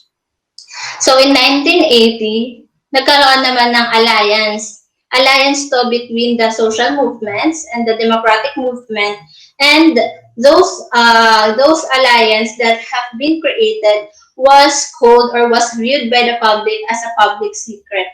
Next slide, please. Constructing counter-narratives and norms. So island of Taiwan was under KMT, right? So the ultimate control of an authoritarian regime is to what? Is to control the way people think. Since under sila ng authoritarian regime, yung society are incapable of allowing for different voices or they cannot generate any political resistance. So in 1980s, the nationalist party's monopoly on public discourse was obvious. Civil society not only supported a counter-public sphere but also constructed counter-narratives. So, ano ba yung counter-public sphere? And then, ano yung constructed counter-narratives? Counter-public sphere is or was mainly disseminated by the outside party. So, kumbaga mga outside party yung mga included doon. In which yung counter-narratives nila is nag-grow and nag-circulate. So, yung constructed counter-narratives naman is yung central element nila is yung democracy. It was also the core of the new norms being activated in the 1950s, 60s, and 1970s. So, according to Wang Fuchang, ideology accounts for the failure of Formosa magazine in 1979 and the successful founding of the DPP in 1986. By calling upon collective memories of the ethnic Taiwanese, they eventually led to construction of an indigenous Taiwanese nationalism. Basically, yung Taiwanese nationalism is challenge the principle of Chinese nationalism as a part of the ruling KMT regime. So, china-challenge ng Taiwanese nationalists yung pillars ng KMT regime. Next slide, please. The undemocratic political structure under the KMT was supported by a powerful set of ideologies. So, ito yung mga powerful set, or ito yung mga ideologies na meron ang KMT.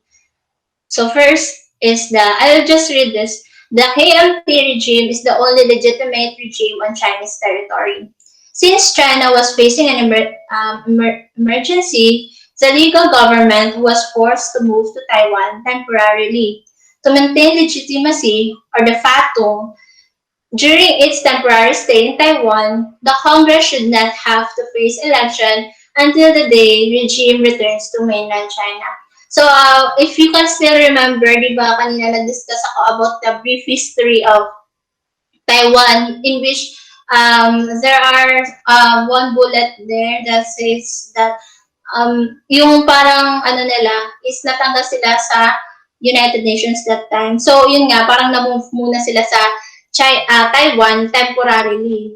Yun yun. Next slide, please.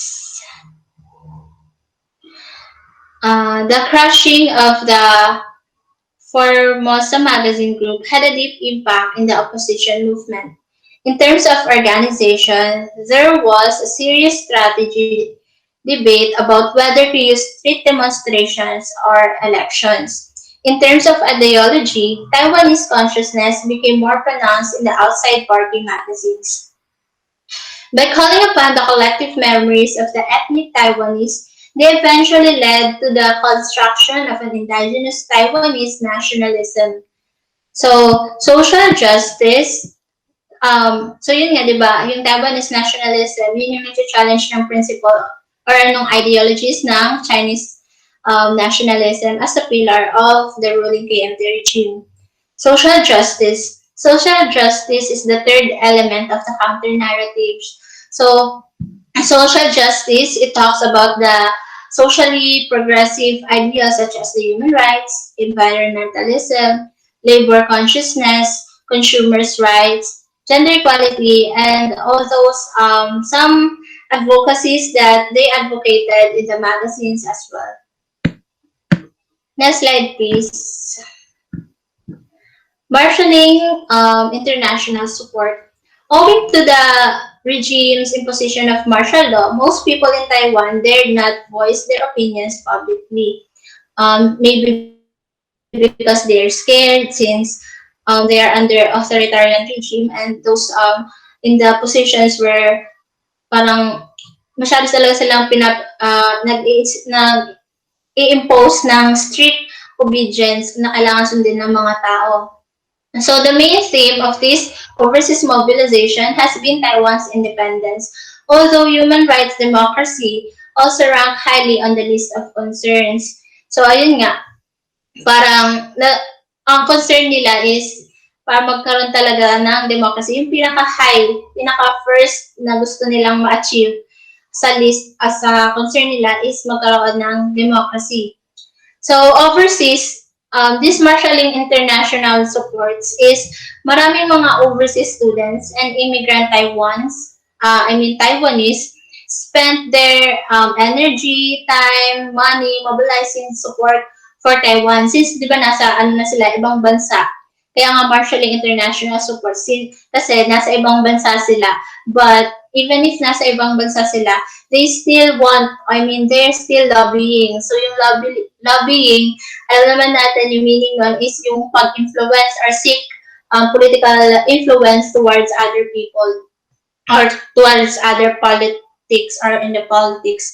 So, yun yung ginagawa nila. Sinasupport nila or naglalobby sila sa mga foreign governments and legislatures para i-press yung KMT regime to relent on human rights issues and political liberalization or political liberation, in which para magkaroon na sila ng freedom of speech, freedom of press, and etc. So, wait. The main theme of this overseas mobilization from Taiwan independence, as you can see in the screen, those years determine the organizations that have been created before. Yun yung mga organizations na ginawa nila habang nagsusupport sila, nagkakaroon ng, parang nagiging sila ng support from international. On January 1956, when three students studying in the United States secretly founded Formosans for a Free Formosa, FFF, in Philadelphia. So, January 1956, nagkaroon ng Formosa for a Free Formosa, FFF.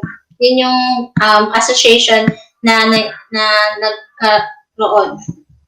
So, in 1959, nagkaroon naman ng from the FFF, the society was renamed as the UFI, or the United Formosans for Independence.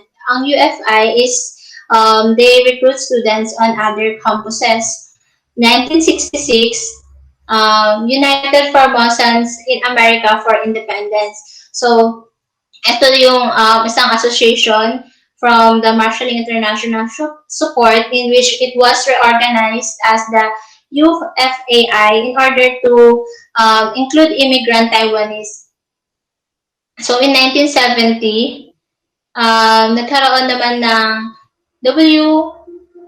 WUFI with overseas independence groups in several countries, including Japan. There were also several other overseas Taiwanese organizations, including the Formosan Club and the World Federation of the Taiwanese Associations. Next slide, please.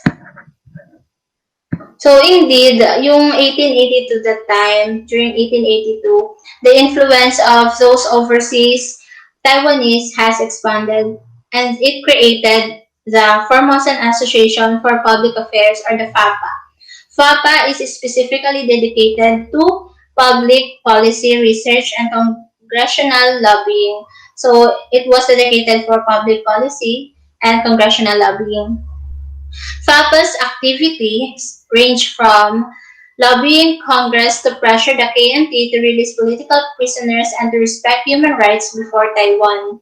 So, yun, pressure nila na para i-release yung mga political prisoners.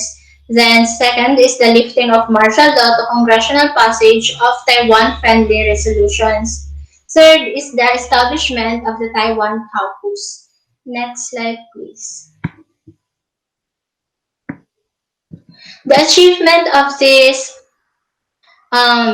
grassroots movement in promoting Taiwan's human rights, democracy, national security, and international status can be analyzed in four domains. First, it lobbies the U.S. Congress to pass Taiwan-friendly resolutions. Second, it facilitates the establishments of Taiwan-friendly subgroups in both houses of Congress. Third, it promotes political consciousness and public participation throughout the Taiwanese American community. And fourth, it facilitates the mutual understanding between Taiwanese domestic opposition leaders and the US Congress, as well as think tanks and the media. So yun yung mga nabanggit ko, yun yung mga grassroots movement na nagpo-promote sa Taiwan's human rights, democracy, and national security. Next slide, please. So in here, in that table, it shows the growth of the civil society. The growth of civil society after the lifting of martial law in 1987 was remarkable in terms of density of a civic organization. Next slide, please. Next slide. Next slide. That figure 5.1, it shows the number of new associations increased dramatically in 20 years. So as you can see, ayan yung mga years dyan. Di ba parang tumaas yung graph? So indeed, the number of registered associations, both national and local, increased fourfold. So parang nagdoble talaga sa taas, yung pagdami or yung pagtaas ng association na yun. From 3,690 in 1980 to 18,465 in 2001. Next slide, please. Wala na yung isa. Okay. Mm, learning to lobby, the women's movement. Legal lobbying as a way to influence policy was not a natural byproduct of the transition to democracy. So it means that hindi siya byproduct or parang hindi lang yung legal lobbying yung nag-cause kung bakit nagkaroon ng democracy ang Taiwan. So legal lobbying, it requires mastery of legal procedure, expertise, and the ability to influence public opinion. So bago ka maging isang parang legal lobbying or legal lobbyist, kailangan meron kang um, those na mga qualities na marunong kang mag-influence, master mo yung legal procedure, and meron kang legal expertise. Sorry. Women formed an impressive array of volunteer organizations. So these organizations are the Awakening Foundation, the Taipei Women's Rescue Foundation, the TWRF, the Garden of Hope Foundation, GHF, and the Modern Women's Foundation or the MWF. So, yun yung mga organizations na nagkaroon noong time nang nagla-lobby yung mga women. So, itong mga organizations na to is, ang nagpapalakad nito is lahat ay yung women, mga babae. So, next slide, please. So, those women or those organizations, parang silang create na 8 important bills noong 1980s, of which they are entirely new legal proposals. The women's group first exerted their influence on the legislative process in 1984. So, yun nga, nagkaroon ng Eugenic Protection Act in 1984. So, di ba nabanggit ko nga na parang nagkaroon sila ng, nag-draft or naggawa sila ng mga nito? Naggawa sila ng mga batas or di kaya mga important bills noong 1980s, and one of it is the Eugenic Protection Act in 1984. The Awakening Foundation called upon other women's groups to demand that the articles relating to legalized abortion be retained. So, this Eugenic Protection Act in 1994 were capable of intervening the legislative process and making changes to protect women's rights. The women's movement has since moved into a different stage to pursue gender equality through structural changes and in particular through legal reforms. In 1987, activists in the Awakening Foundation began drafting an act aimed at improving gender equality in employment. So, yung mga women or the women, there are a lot of organizations and movements that women do in order for Taiwan to gain its democracy. Parang mas malaki yung naging contribution ng women that time since marami nga silang important bills na ipinasa kasi naging part na sila ng legislative or yung pagkakaroon ng legislative process. And then also, meron silang mga legal knowledge in order to lobby their interests and their political ideas. Since, diba, parang that time before, during 1980s, 1960s,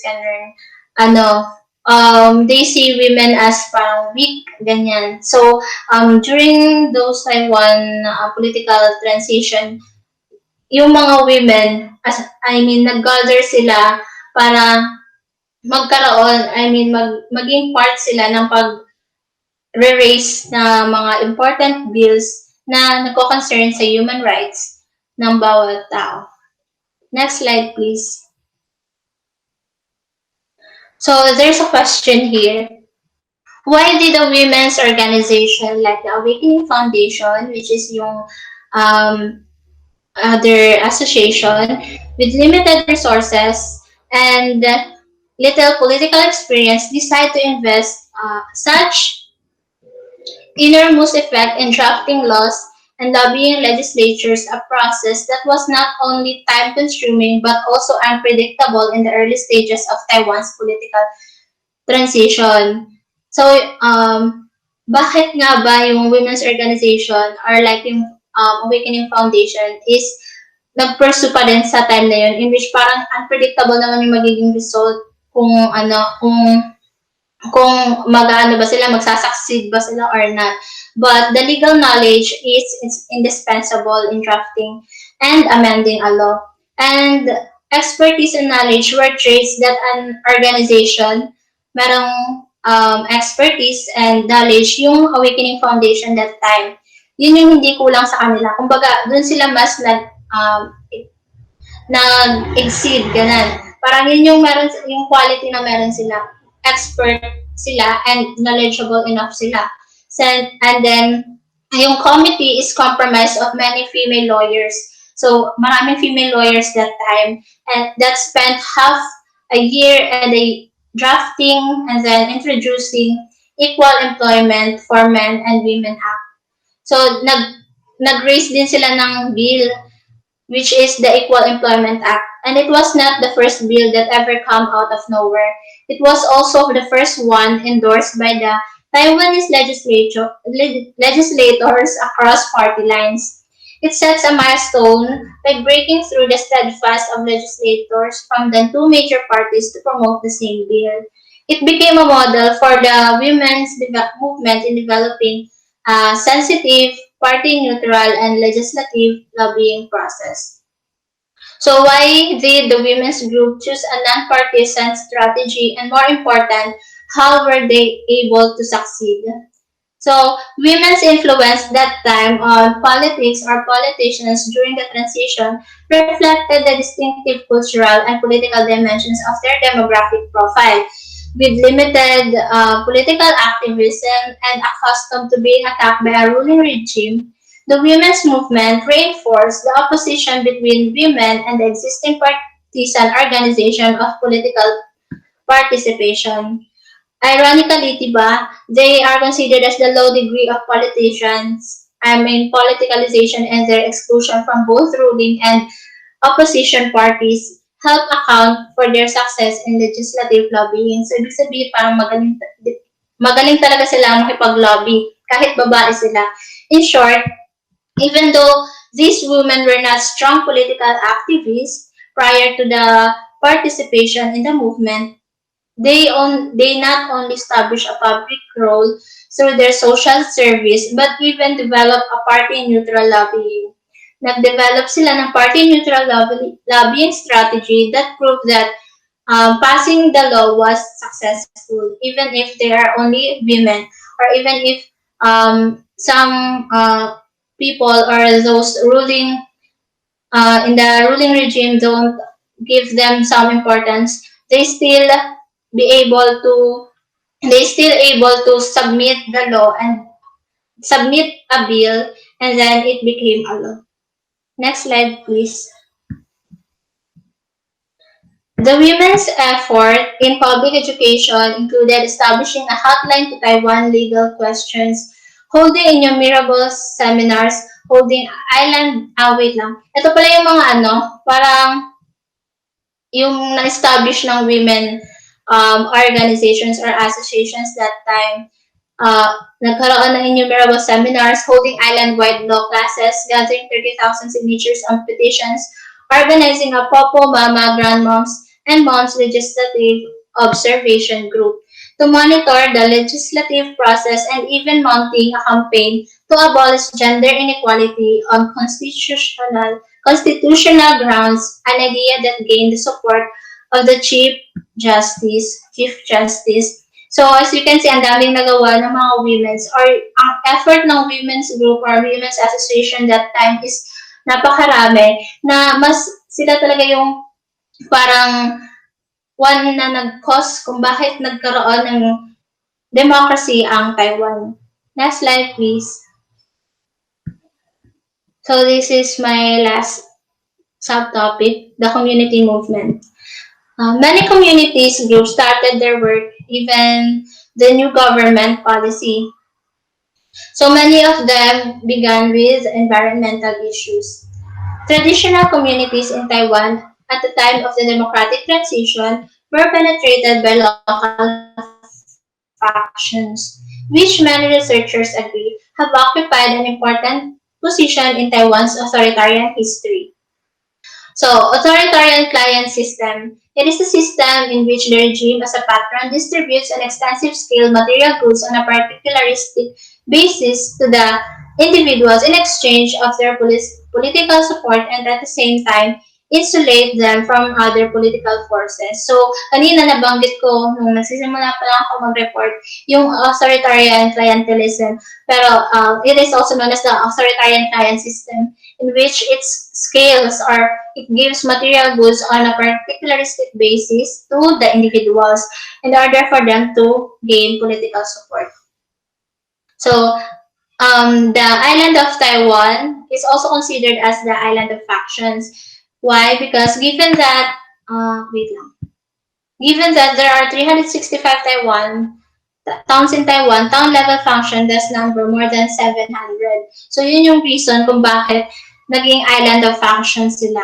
Kasi meron 365,000 towns in Taiwan and meron ding more than 700 na town level functions. Blue is Port River Protection Association, or the BEPRPA. So this is the Blue East Port River Protection Association is all about the environmental issues. So the main purpose of this new organization was to revitalize the river and bring it back into the lives of the residents. Next slide, please. The community college program, Wang Wu Shung. So the community college program was founded by Wang Wu Shung. Sorry if hindi ko ma-pronounce na maayos. Hindi ko alam if tama ba. And as you can see, yan yung Wang Wu Shung. Siya yung nasa slide, yung picture na nasa slide. Next slide, please. Among the emerging social forces of the community movement, the community college was the program and yun yung prime example. The first community college was founded in 1988 in the Wenshan area of Taipei City. The goal, however, is not only adult education.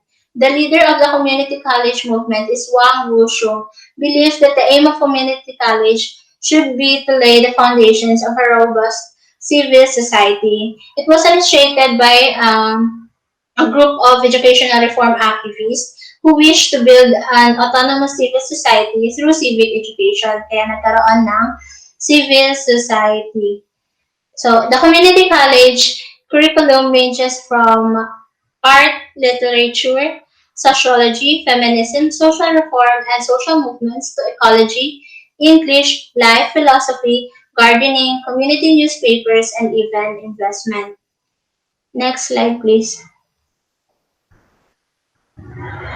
So, ayun nga, sa community college, it was founded in Wenshan area of Taipei City. I mentioned it earlier dun sa last slide. Democratic transition as an institutional change invoked multiple mechanisms for the consolidation of patterns of social life, cultural elaboration, increasing returns, and shared strategies. So, the community college is became the community's public forum as of today. And katulad din ng ibang community colleges, they does not only discuss local issues but also debate national questions from educational reform to power plants. As Taiwan 185 women's movement and community movement demonstrate, the growth and self-empowerment of civil society played a significant role in deepening democracy by promoting public participation, providing education for democracy, and developing political skills, identities, and civic virtues. Next slide, please.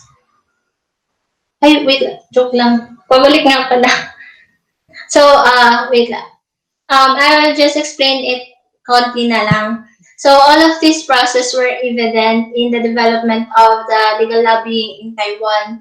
The case of women and women lobbying and these community colleges helped Taiwan in focusing their efforts on advocating policy change, demanding democratic accountability in political society and the state, and transforming clients into citizens. That time din kasi, ang tawag lang sa kanila is clients.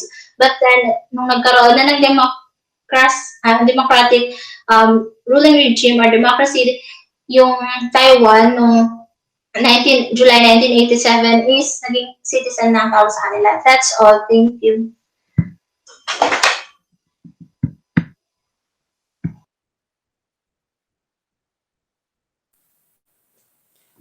So for the next topic, India expanding and contracting democratic space. Bear with my voice.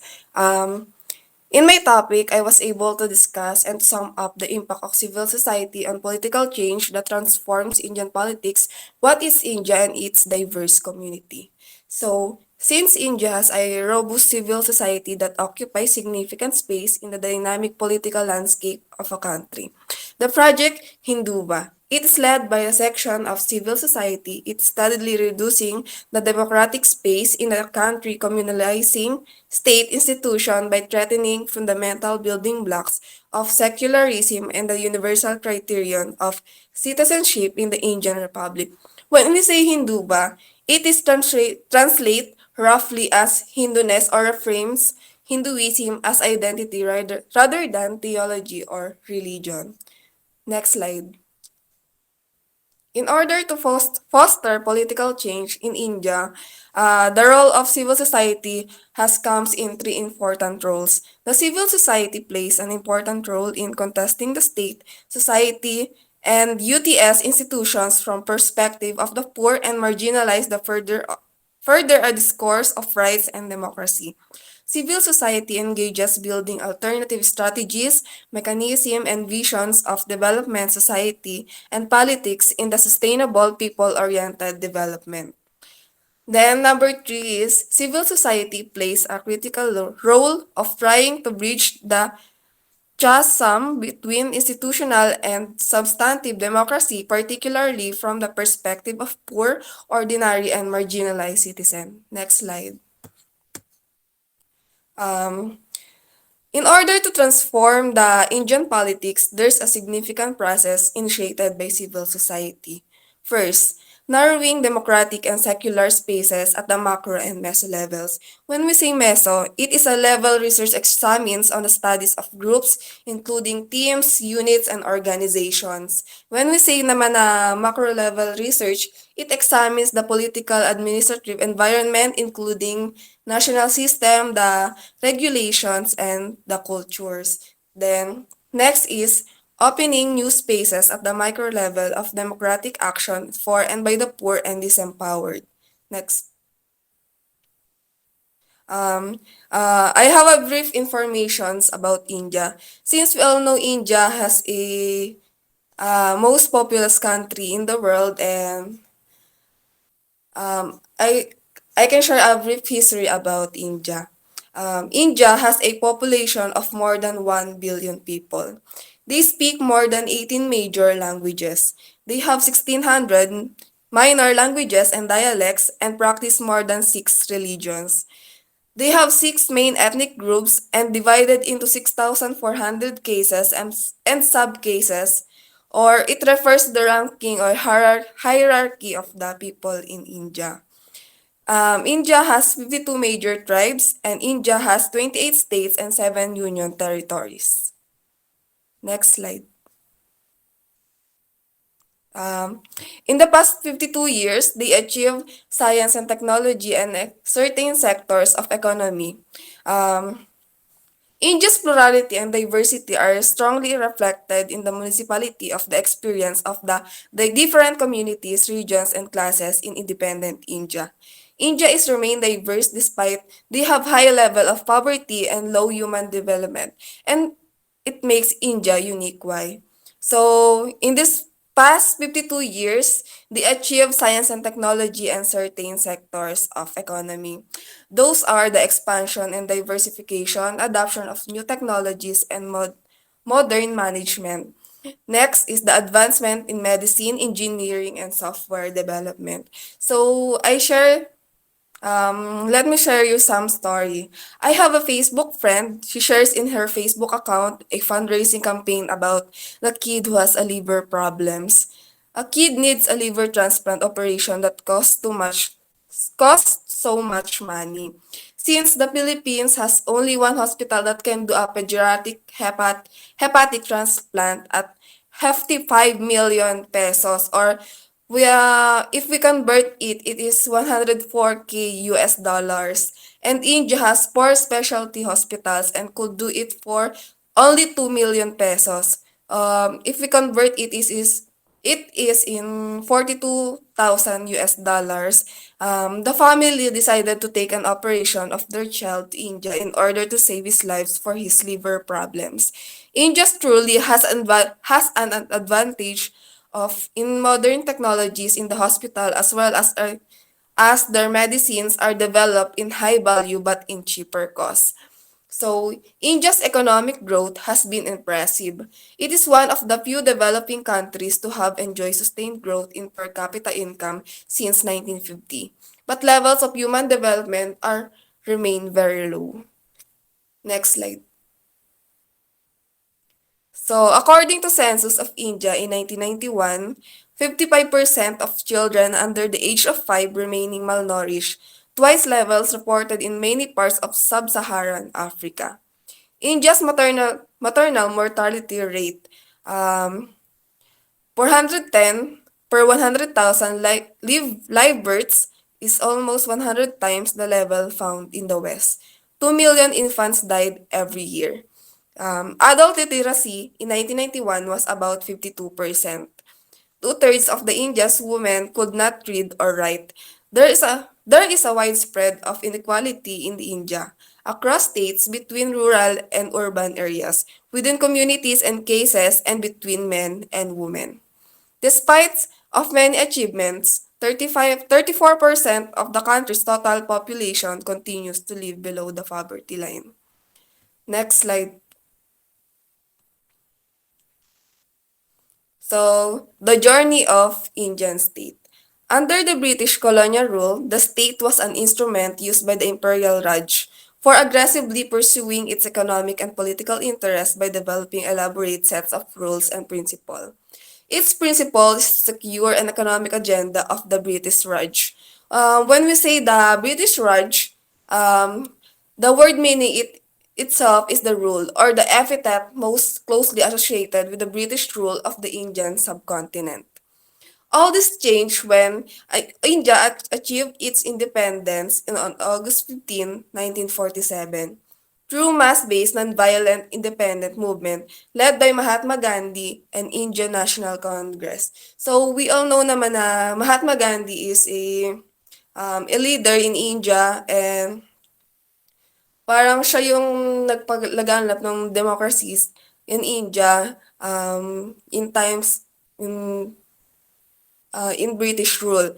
Then, January 26, 1950, the newly Indian Union enacted the Constitution of India, and stating the philosophy of the newly created state and amended preamble of the Constitution says, "We, the people of India, have solemnly resolved to constitute India into a sovereign socialist secular democratic republic." To achieve their ideals, India adopted a path of economic growth through planned development, emphasizing technological advancement and heavy industry. One of the assumptions was the benefits of economic growth would trickle down the poor and eradicate poverty. They must focus below to high levels. Next slide po. On the mid-1970s, the enthusiasm for nation building had given way to agitation against the prevailing corruption, food scarcity, unemployment, and a worsening economic situation after the India-Pakistan War. On June 19, 1975, Indira Gandhi's election to the parliament was declared invalid by a state high court, prompting her to declare a state of emergency that meant the end of democratic governance and suspension of fundamental rights, civil liberties for 2 years.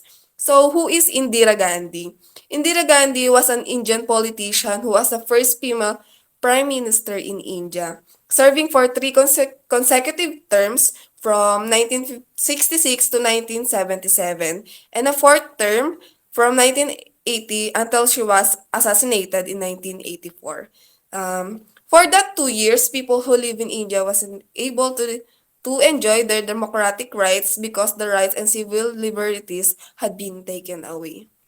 So, 1977, the democratic rule was restored after Indira Gandhi. So, next slide po. Post-colonial India.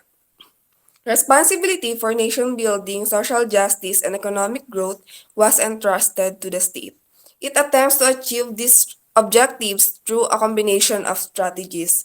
So, first is the mixed economy. When we say mixed economy, it protects private property and allows a level of economic freedom in the use of capital, but also allows for governments to interfere in all economic activities. Next is the planned development. So, planned development means a development designed to provide for an unusual different arrangement of residential, business, and industrial uses in accordance with an approved development plan. So next is the social legislation. Laws seek to promote the common good generally by protecting and assisting the weaker members of society are considered to be a social legislation. Those legislation includes law assisting the employed, the infirm, the disabled, and of course the elderly. Then next is the public welfare policies. Welfare policies help those in economic need. These programs are also known as a public assistance. Funds in via income transfer, the government takes money from wealthier citizens through taxes and gives some that money to citizens with low or no income. Next, and the last is the federal governance. The federal government is composed, federal government was composed of three distinct branches. We all know that it is legislative, executive, and judicial. Next slide po. This policy led to maximalist role for the state which entered all spheres of public and civic life. But the state wasn't able to achieve these objectives in 5 decades. So, the Indian experience has been uneven. The Indian economic growth has been slow, its fruits to continue to be distributed unequally among individuals, communities, and region. Social divisions and hierarchies have not been reduced. Human development are remain slow. Some scholars cited some significant reasons for the developmental failure of India. First is the lack of democratic polity, state and society. Second is the vigorous multi-party system. Next. So in 1980s, Indira Gandhi returned to power after 3 years in the opposition. Her priorities signaled the changing character of the Indian state and its slide for the commanding heights. So the state had become open to working with outside agencies and initiated significant moves for the centralization of governance. The first shift was it further consolidated by the Prime Minister on March 1994. With the help of some NGO, they helped to fulfill the objectives of the India society.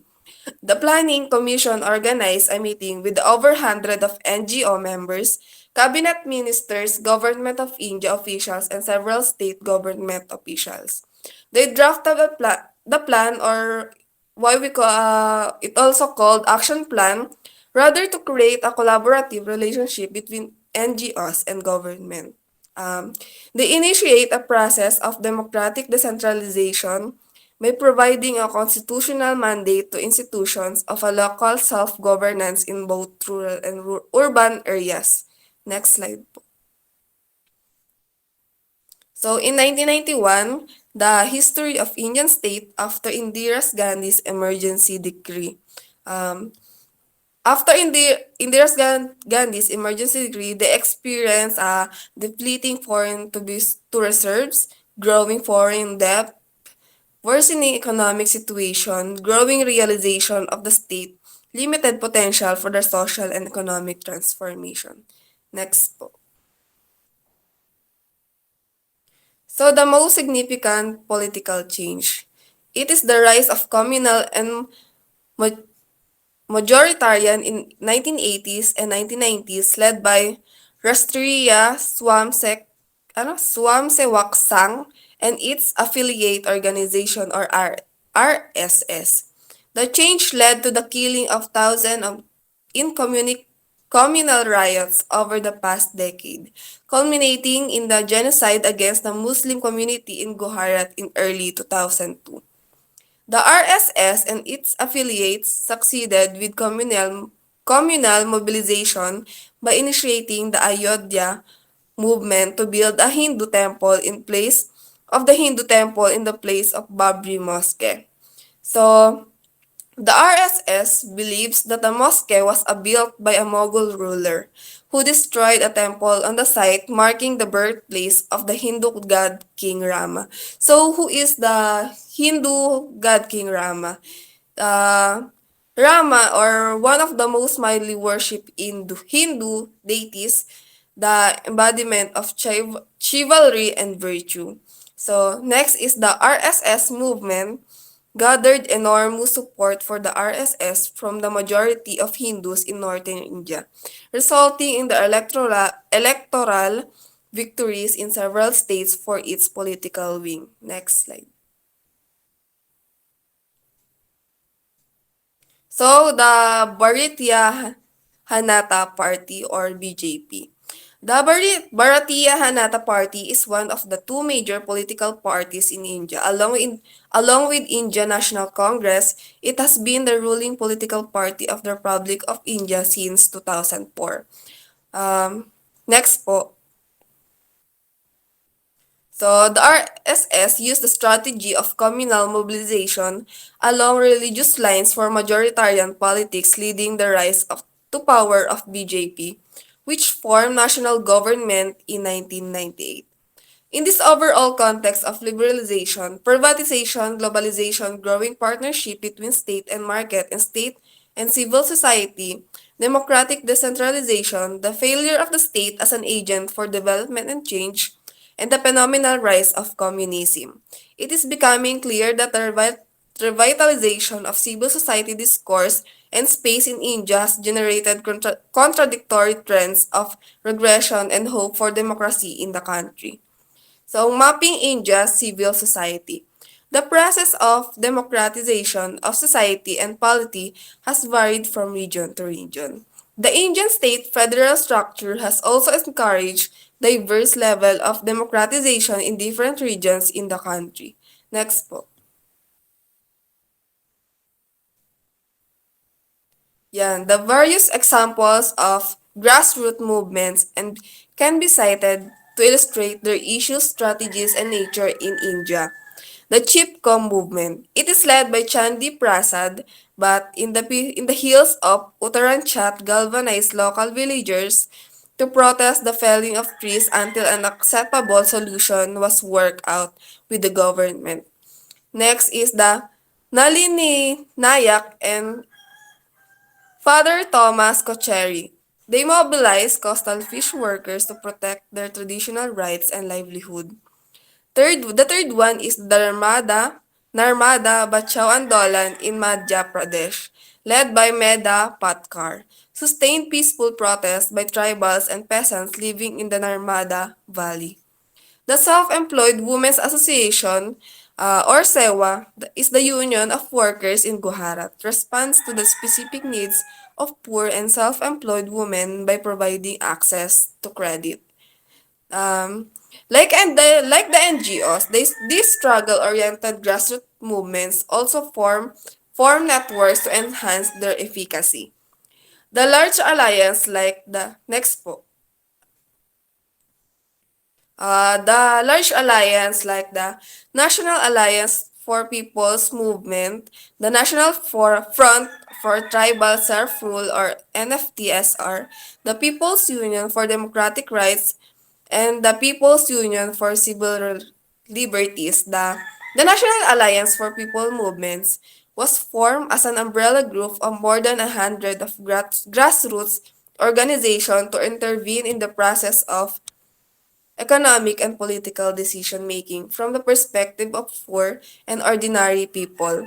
The National Front for Tribal Self-Rule naman is they represent tribal movements and communities from across the country and successfully spearheaded the movement for extension of self-rule to tribal areas.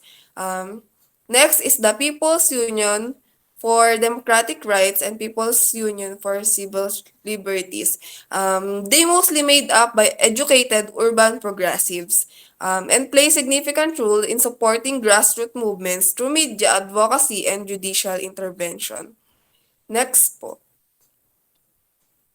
So in identity movements, it is significantly affected the contours of politics, democracy, and social change in the country. The movements initially occupying the space, civil space can be broadly divided into four categories in post-independence India. The first category is it comprises linguistic movements of the 1950s and 1960s leading to demands of federal reorganization of the Indian Union. The second category is the case movements which have often entered the political arena as a political parties representing the interests of a particular case. The third category, it has focused on the region autonomy and proto-nationalism leading to violent struggles in Kashmir, Punjab, and Assam. The fourth category and the last and the and most successfully identity movement with a pan-Indian appeal has the Hindu nationalist movement which has reaped rich political dividends and altered the political discourse in the country. Next. So next is the social movements and versus identity movements. When we say social movements, they are largely localized. And when we say naman na identity movements, they has been able to establish themselves as regional and national movements as their electoral successes indicate. These identity movements mobilize and consolidate support around identity issues and enter the electoral arena, influencing the country's political discourse to such an extent that election agendas had become limited to identity issues, leaving little space for politics concerning governance. Next. Yeah. Civil society in India has three different stands. Its relationship to the state depends on the relationship it seeks. The four models of civil society. State relations can be identified in the country. First, a partnership that encompasses range of civil society organizations, including the professional NGOs and service delivery organizations. For example, the Society of Participatory Research in Asia. They develops partnership with the union government and several state governments to strengthen the institutions of rural self-governance. Second, the civil society relationship is that part partnership and part opposition. It is a category that includes many of the activist NGOs, grassroots organizations, and some social movements. So in this model, the organization develops a partnership with the state in several spheres of its work by joining government-appointed committees, facilitating the implementation of government programs acceptable to it and retaining its autonomy to criticize government programs and policies. Um, for its example is the Ekta Parishad or the uniform that I've been discussed for the next topic. It is a mass-based people's organization, has formed a joint task force with the government of Madhya Pradesh to help resolve demands for land and landless farmers and tribals, but through mass mobilization, strongly opposes the forest policies. Next is the third category is the one of opposition and negotiation with the state. Its example is the Narmada Bachao Andolan or the NBA or the Save Narmada movement. They reject the state's development paradigm based on the construction of large dams. It also criticized the government policies but is negotiating with for compensation and rehabilitation through institutional and informal channels. The fourth one is the new paradigm. Since 1990s, civil society is able to steer the state's agenda in line with its own objectives.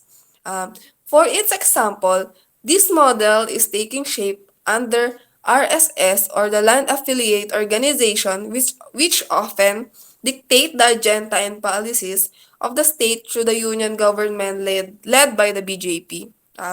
In sum, the state civil society relationship is dynamic. Its status depends on the interplay between the objectives pursued by the civil society and the compulsions of the government of the day. This dynamic relationship has no clear boundaries can be fixed. Only a broad, ever-changing picture of civil society in the constitutionally mandated democratic space can be sketched. Next po. The civil society and political change. The civil society in India is contributing significantly to political change, but in two diametrically opposite decisions. One trend of political change promoted by the civil society is toward democratization, in which the primary objective is to secure the basic entitlements and rights guaranteed in Constitution to individuals and groups from marginalized and disadvantaged sections of society. Next po. Um, so here, in this topic, it is the Ekta Parishad and the Majdor Krisan Shakti Sangatan or MKSS is the two case studies in India. Uh, to address the basic project of investigating civil society and political change, they offer two case studies that demonstrate the role, strategies, and efficacy of civil society in deepening progressive political change in India. The first case is the Ekta Parishad. It highlights the struggle for entitlements of the rights of tribals and forest-dependent communities. The next one is the Majdor Kisan Shakti Sangatan underlines the struggle to make the state accountable and transparent. So first is the Ekta Parishad. Next slide po. Uh, Ekta Parishad means Unity Forum or the movement. Ekta Parishad is a people's movement dedicated to non-violent principles of action.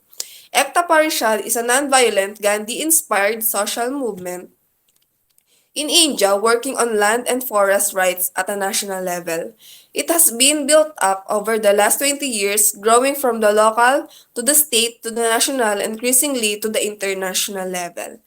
To this, their activists work towards building community-based governance or Gram Swaraj, local self-reliance, and responsible government. Their aim is to see India's poorest people gain control over livelihood resources, especially land, water, and forests. The structural change that Ekta Parishad is calling for the profound land reform to enable the marginalized and poorest segments of society to get out of poverty.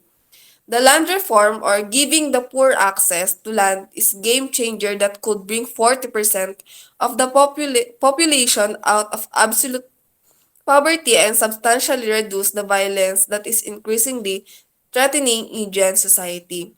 Violence that is fueled by Naxalite Marxist group who draw the misery of the people to exert control and to use aggressive means in confronting government, leading to police repression and a climate of fear and violence. So you saw in the PowerPoint, there are some information about Ekta Parishad. Next slide po. Next is the Major Kisan Shakti Sangatan or MKSS. Major Kisan Shakti Sanghatan is a people's organization and part of the growing non-party political process in India.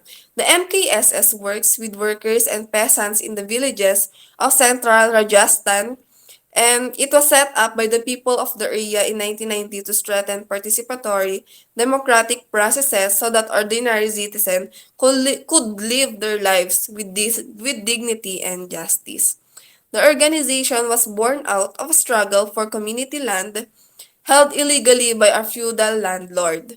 The subsequent struggle for minimum wages made it evident to the people that transparency and accountability of systems of governance are basic to access on any right, and it became clear that access to relevant information is a fundamental tool for ensuring transparency and accountability of the government and all bodies that affect public interest.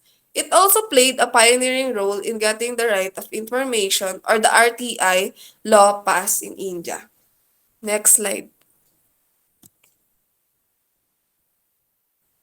Ayan. The two case studies demonstrate the impact of civil society on furthering progressive political change in the country. Even so, civil society faces serious challenges in its project of expanding the space for the discourse of people-centered development. Individual and group rights and democracy, barring a few local successes, civil society has failed to initiate widespread progressive change in the socio-political dynamics of the country. And given the growing strength of the civil society, this failure has serious implications for political change in India. Despite this limitation, civil society has initiated significant political change at the local that sometimes translate into changes at the macro level. So, for the next topic is the toward communalization, the rise of Hindu fundamentalism. The rise of Hinduva has radically altered the political discourse of India by challenging the country's secular structure as enshrined in the Indian constitution. The Hindu nation, by definition, accepts as full citizens only those who are racially and culturally Hindu and castigates those who adhere to different faiths or religions. To redefine the nation with exclusivist terms means winning the state power not through violence, but through the rules laid down by constitution and through ballot. Next po. The next is the Sang family of organization. The Sang family has a number of wings. All these social collectives devote their energy to mobilizing the popular consciousness around the Hindu nation. They push cultural exclusivity as a political model for rearranging social life in reaction to those who wish to draw them into a multicultural or non-religious milieu. Next po. Yeah, under Sang Family Organization, um, there was a group called RSS or the Rashtriya Swayamsevak Sangh, abbreviated as RSS.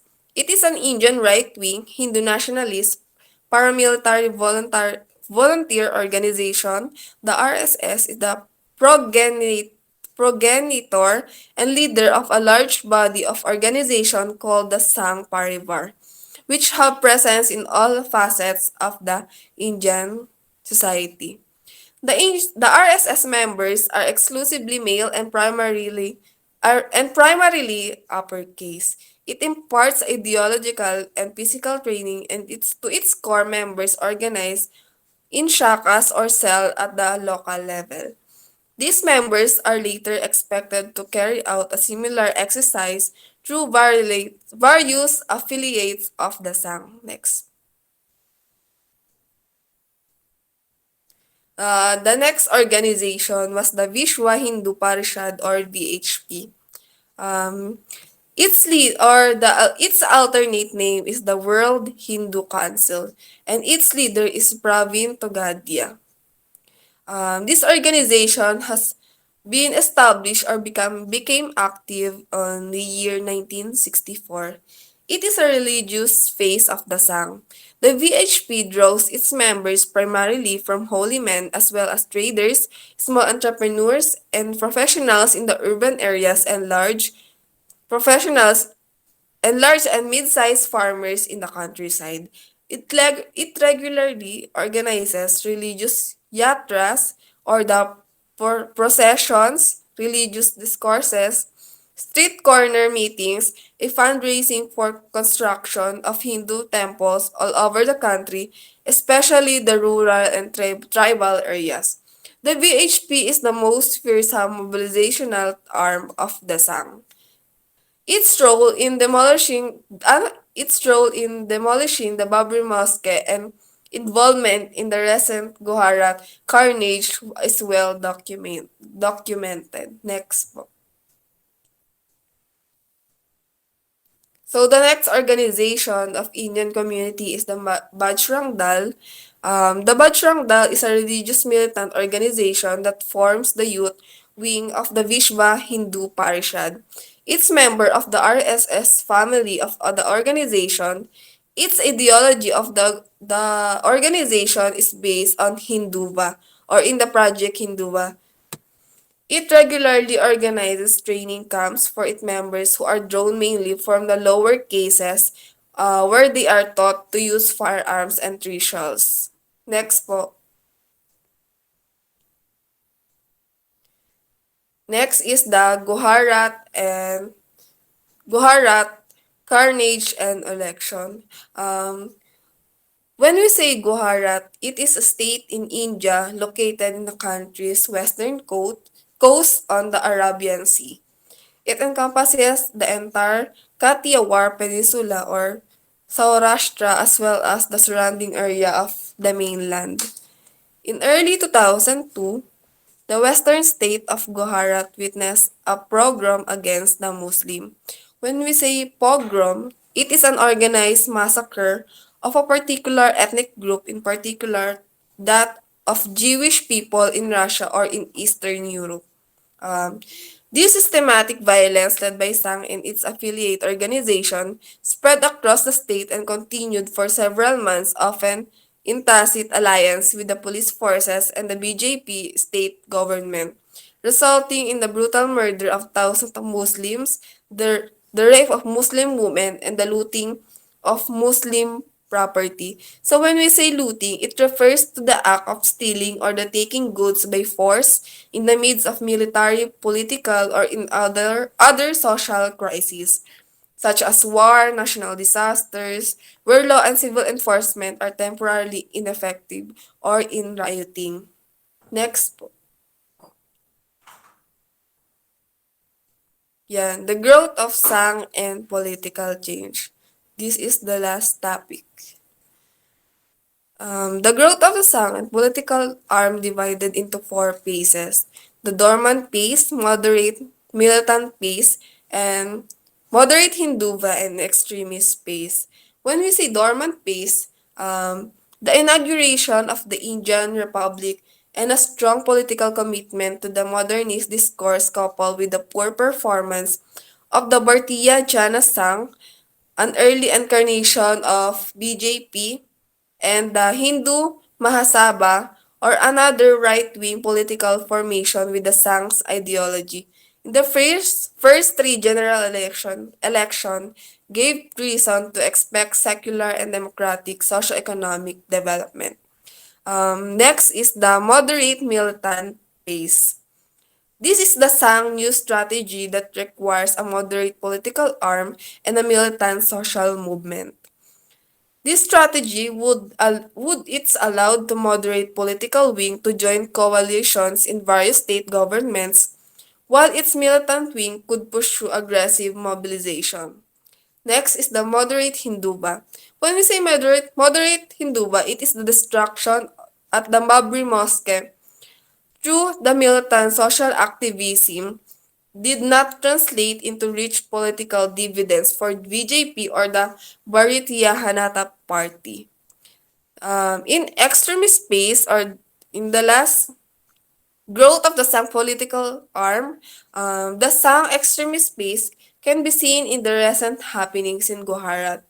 The Gujarat riots of 2002 were triggered by the killing of Karsewaks or the voluntary workers who had gone to help build the new temple of Ayodhya. So that's all in my topic. Thank you.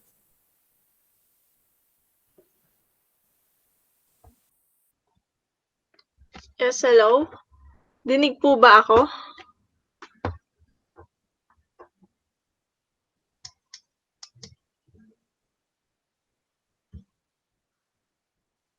Okay. And for my topic is Japan, social capital without advocacy. Um, Next slide po. Japan is an archipelago or a string of islands on the eastern edge of Asia. Japanese are famous for their willingness to work very hard. Japan is another rapidly aging Asian country. They have improved nutrition and advanced medical and pharmacological technologies reduce the prevalence of diseases and improving living conditions. When we say social capital, it is the networks together with shared norms, values, and understanding that facilitate cooperations within or among groups. And according to Laida Hanifan, referred to social capital as those tangible assets that count for most in the daily lives of people, namely goodwill, fellowship, sympathy, and social intercourse among the individuals and families who make up a social unit. Um, those are the good characteristics to have a social capital. Social capital is a concept that's attracting interest among politicians and policymakers. We can think that social capital as the links, shared values, and understanding in society that enable individuals and individuals to trust each other and to work together. And for the next slide po, social capital provides the glue which facilitates cooperations, exchange, and innovations, according to the new economy beyond the hype. In this definition, we can think that the networks as real-world link between groups or individuals.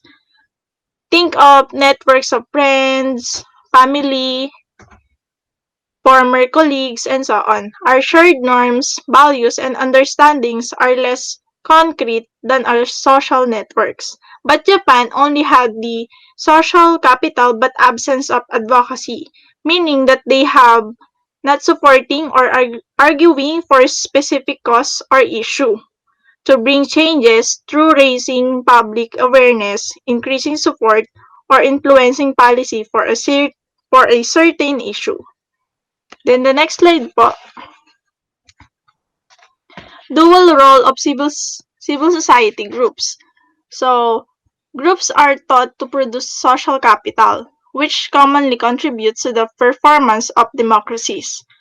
Those civil society groups are the local groups and few large professionalized groups and also the advocacy groups to make distinct contribution to the consolidated democracy. The rise of advocacy groups seems to be portend an increasingly uncompromising and conflictual politics that might impair or at least skew the performance of a democracy. Next po. Japan has abundance of a small local groups but a string dirt of large independent advocacy groups such a configuration should provide a high level of social capital with local groups facilitating government performance. It means that the fewer civil society voices are heard in public policy debates. Those groups sustain social capital while limiting the advocacy groups. This is intimately connected to the high social capital but low advocacy nature of civil society in Japan today. Next po. So what is civil society? They define civil society as the organized non-state, non-market sector. So when we say non-state, those are the groups or organizations na they are not connected with the government. Like NGOs, yung mga ganong groups. This definition encompasses the groups of all kinds, such as non-profit foundations, charities, and choral societies. This includes the non-profit organization or yung tinatawag nating na NPOs and NGOs, and the other voluntary associations. It is not a dichotomous variable. Many may vary in level and composition from time to time and from place to place. Meaning that the civil society is not nominal variable which have only two categories or levels. Attention should be paid to the types of organizations that exist, as well to participation in organization and their and because civil society compromises a motley stew, there should be theoretical gains from disaggregating the concept numbers. Then the next slide po.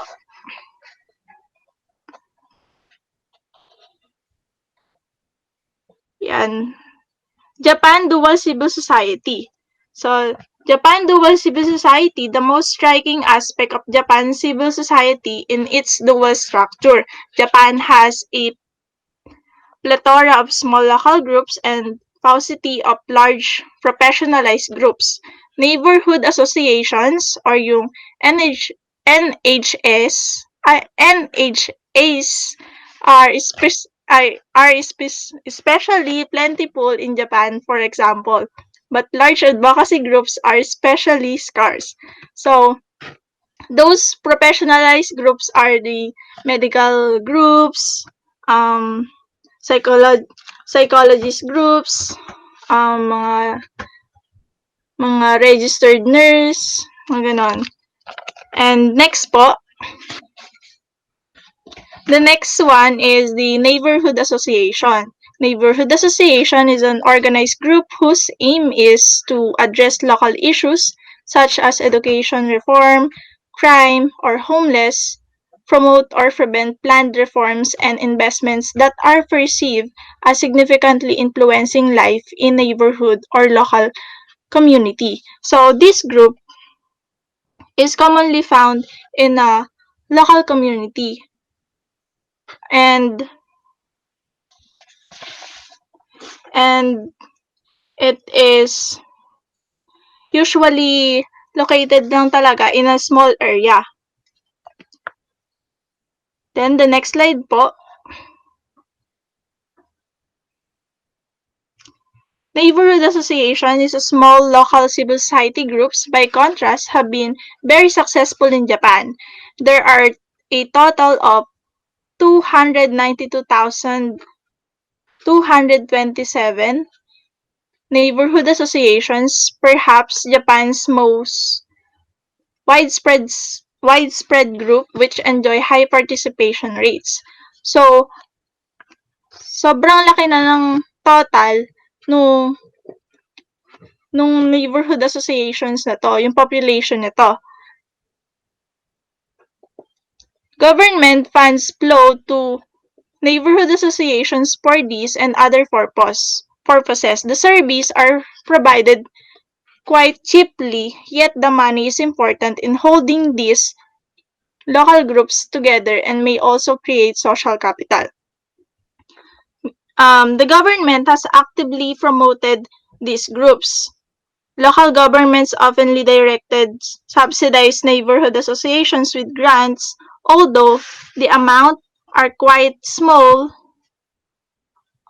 and they are independent entities. They often work with the branches of local government in disseminating information and maintaining public facilities. Meaning that um, this this association is really connected with the government in disseminating information, in creating activities, programs, and others.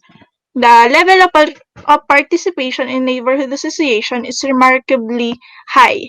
Nominal membership levels are over 90% nationwide, making neighborhood associations by far Japan's leading voluntary association. Actual participation rates are lower, vary widely across the many neighborhood associations in Japan.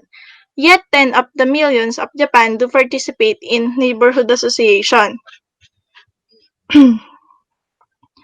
Then, the common activities or yung purpose ng neighborhood association is to clean a local park. For example is, yun nga, to clean a local park, yung small areas nila dun sa community, na imbes na yung mga professional na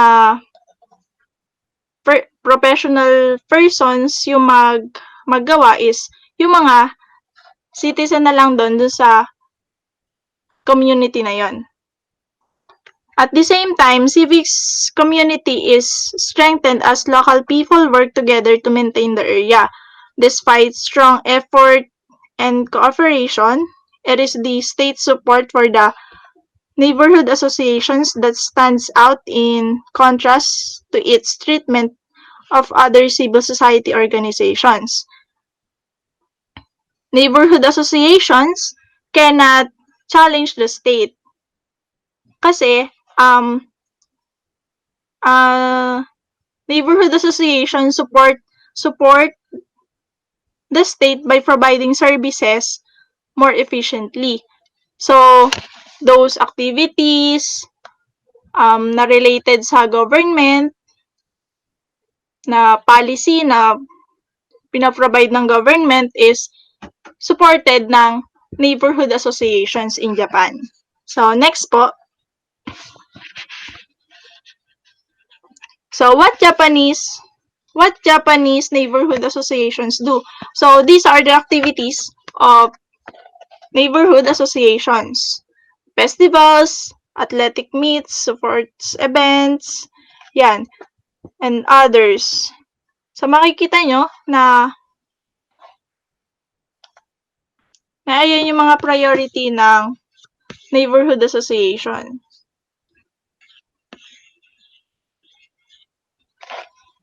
Next po.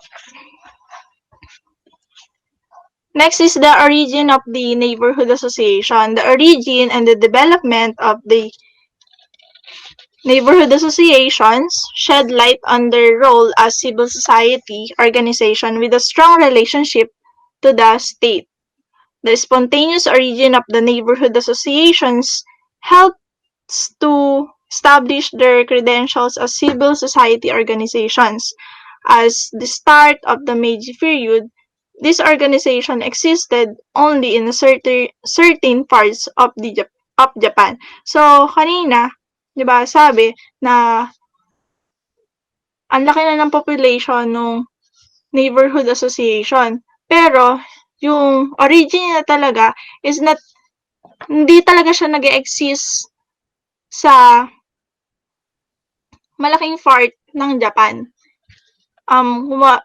Selected part lang, a certain part lang ng Japan yung meron ang neighborhood association.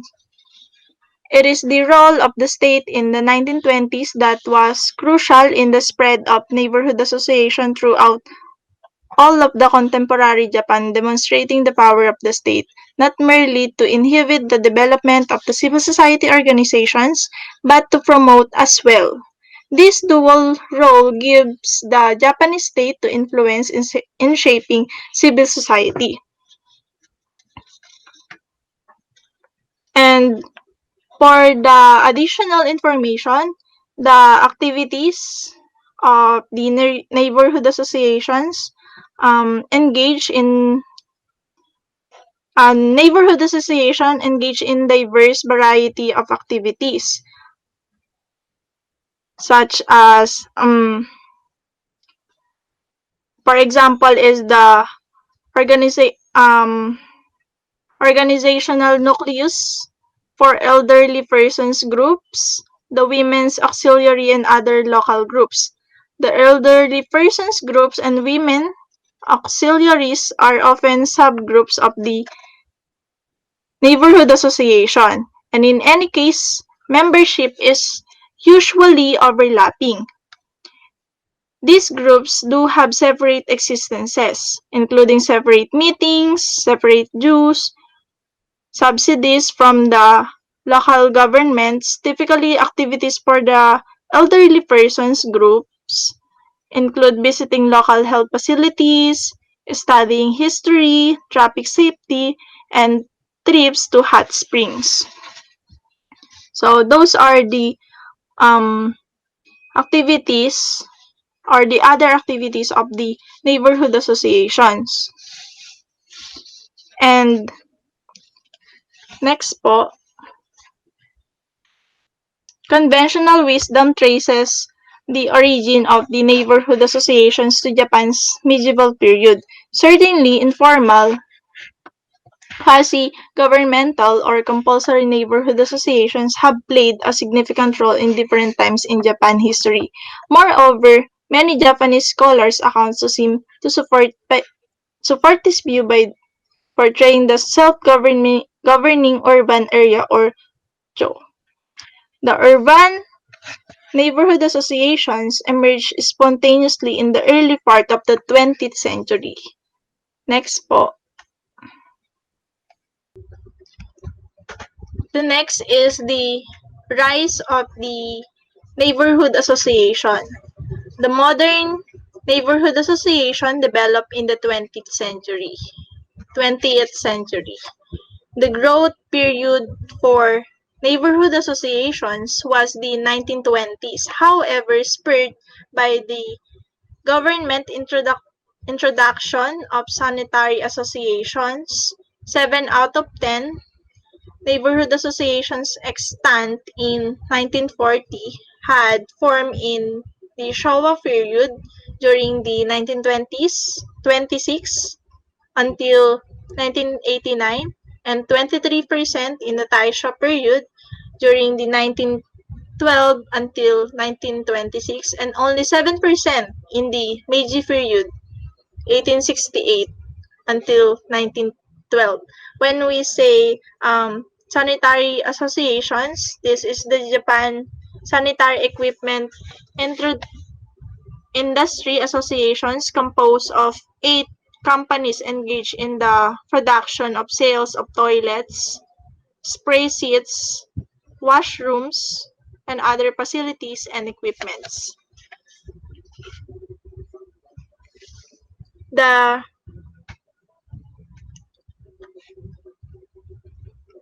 The neighborhood associations evolved from these various voluntary associations, as well from the organizations centered on local shrines whose activities includes organizing the festivals, and key to their rapid spread, however, was the adoption of the government created form, the Sanitation Association. While not aimed directly at creating neighborhood associations, the sanitation associations provide the institutional form neighborhood associations assumed. The development of the neighborhood association is curious mixture of spontaneous and autonomous local impulses for the association with government-inspired organizational templates. Then, next is the membership in neighborhood associations grew dramatically in the 1920s, and by 1933, some 77% of Tokyo households were enrolled in neighborhood associations. Even in budgetary terms, the total budget of Tokyo's neighborhood associations in 1935 was equivalent to one-eighth of the city's tax revenue. Then, yun nga, the development of the neighborhood association is a curious mixture of spontaneous, wait lang, spontaneous and autonomous local impulses for association with government-inspired organizational templates. Next po.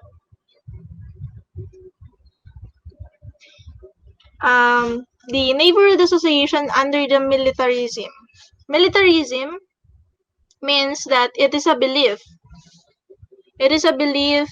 that a nation should develop and maintain with the use of a strong military to expand its interests.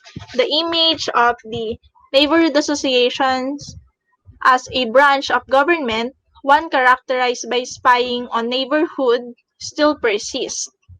It may owe much to the transformation of the neighborhood association during Japan's militarist period, when neighborhood associations were subsumed under the national mobilization of Japan and later incorporated into local government for use as a means of social control.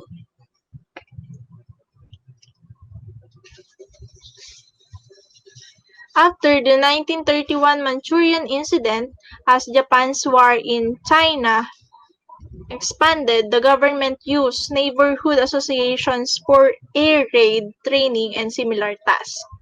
So, si neighborhood association is naging helpful and beneficial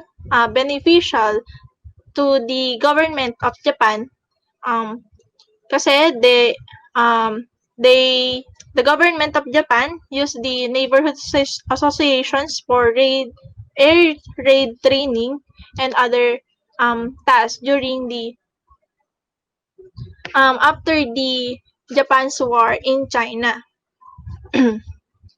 In 1940, the neighborhood association associations were made part of the local administration, that is fully swallowed up into government. Participation was made compulsory. The participation is naging obligatory, naging mandatory na, and responsibilities included rationings, civil defense, and propaganda. Next is the abolition and the revival of the neighborhood association. After the war, the Allied Occupation Forces, or ESCAP, were determined to abolish the Japan's neighborhood.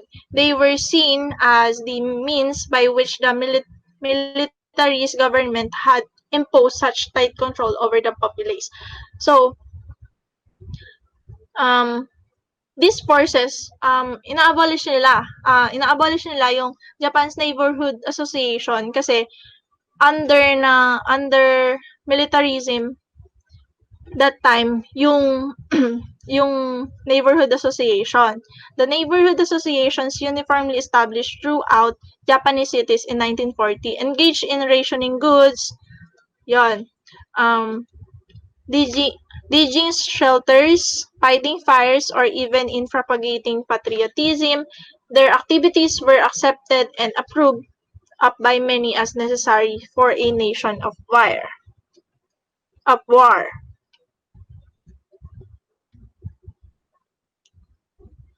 Um, but many others chafed under the pressures of regimentation and were glad to be rid of them. There was no grassroots movements among Japanese to abolish the neighborhood associations, and most people welcomed their return when they were revived.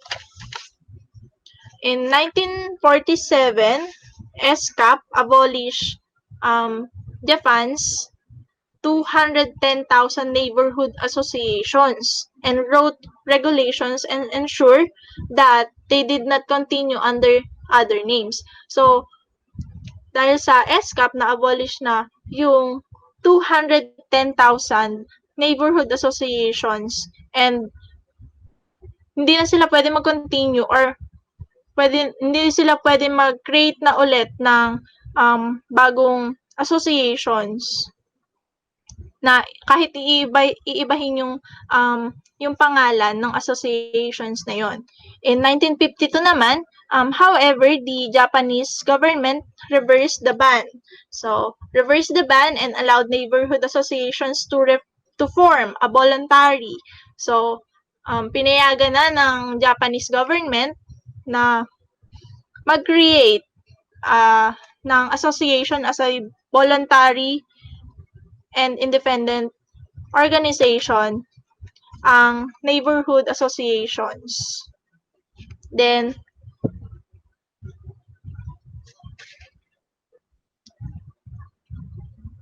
despite the ESCAP's efforts, the neighborhood associations quickly resurfaced, and by 1956, they were to be found in 98% in Japan's municipalities. So, mas lumawak pa yung population ng or yung total population ng neighborhood association sa Japan. Next po, neighborhood associations today. Survey in 1970s found participation level lower 60% in 1976, 55% in 1979, than more recent surveys, 71% in 1997 and 72% in 2000. This conclude that the most remarkable thing about the neighborhood associations is that the participation seems to be increasing. Then, neighborhood associations continue to be quite active and enjoy widespread participation. This might surprise those who have seen social changes, such as the rise of single-person households, apartment buildings, weakening social ties, and challenge organizations such as the neighborhood associations. The dedication of millions of Japanese to the local communities and to the neighborhood associations must surely be the most important factor standing in the way of this predicted decline in neighborhood association. However, the state has also been lively in its defense of the neighborhood association. Many local officials see the great benefits to the local government in the community of the neighborhood associations and have worked actively to maintain the membership and the participation. These activities includes distributing pamphlets that encourage participation and visits by city officials to the neighborhood associations.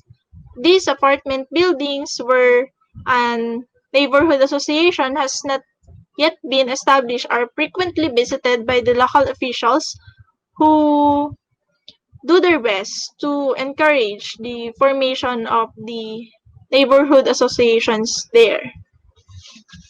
Next po. Next is the relationship between the the states and the neighborhood associations today is mutually beneficial. Beneficial siya in a way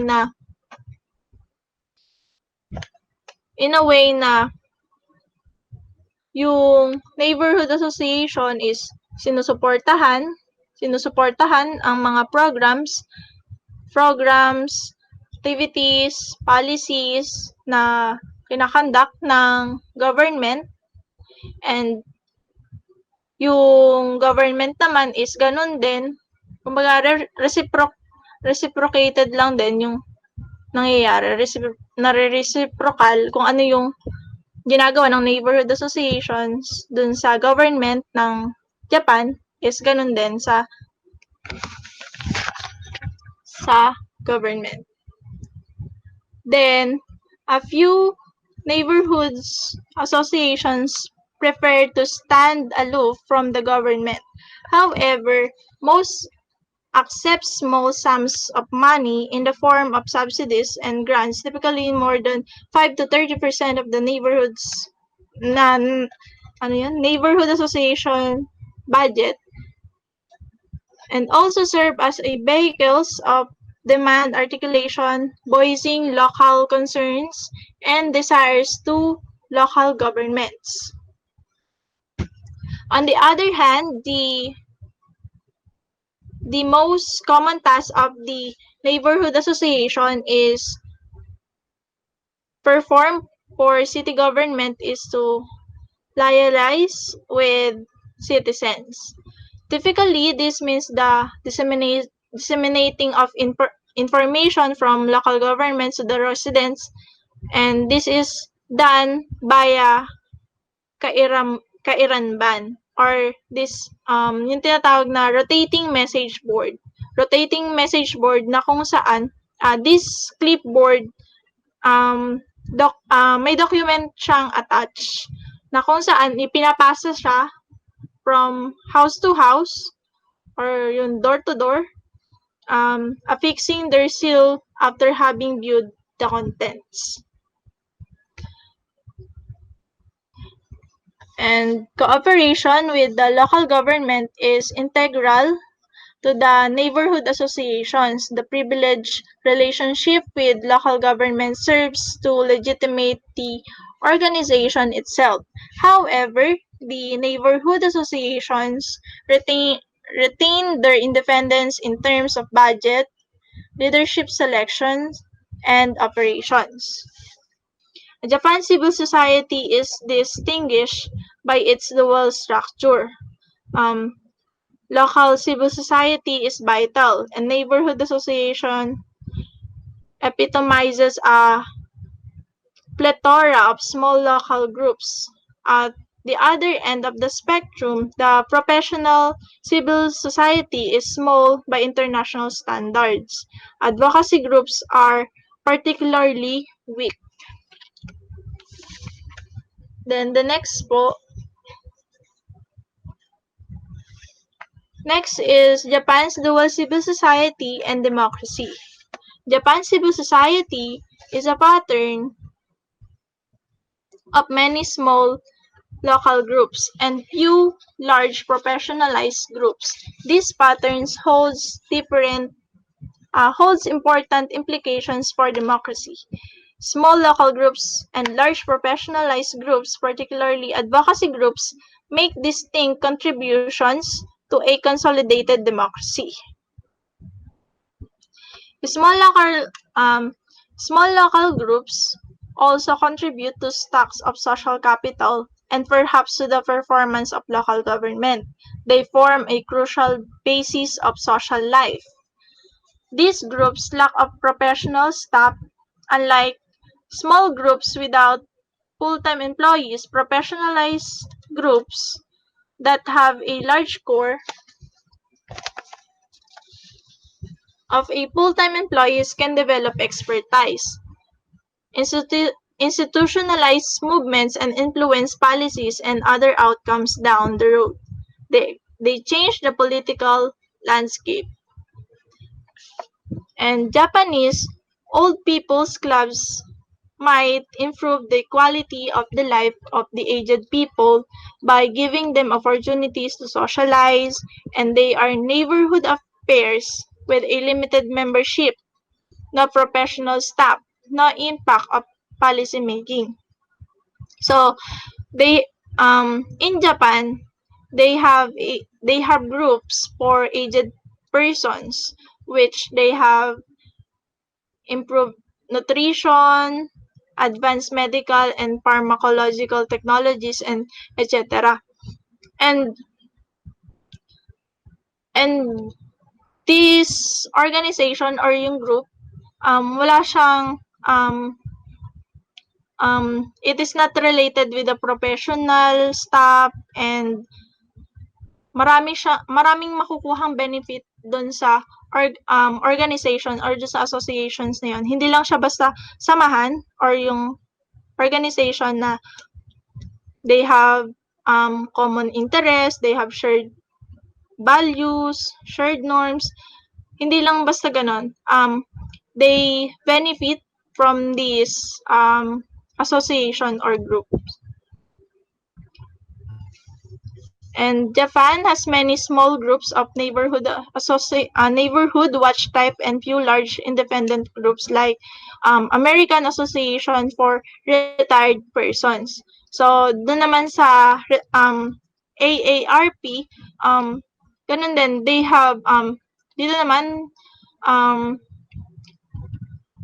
marami ding benefits katulad dyan sa health, sa mga pagpapa-check up, sa mga gamot. They also have discount for the medicines and others. And next po,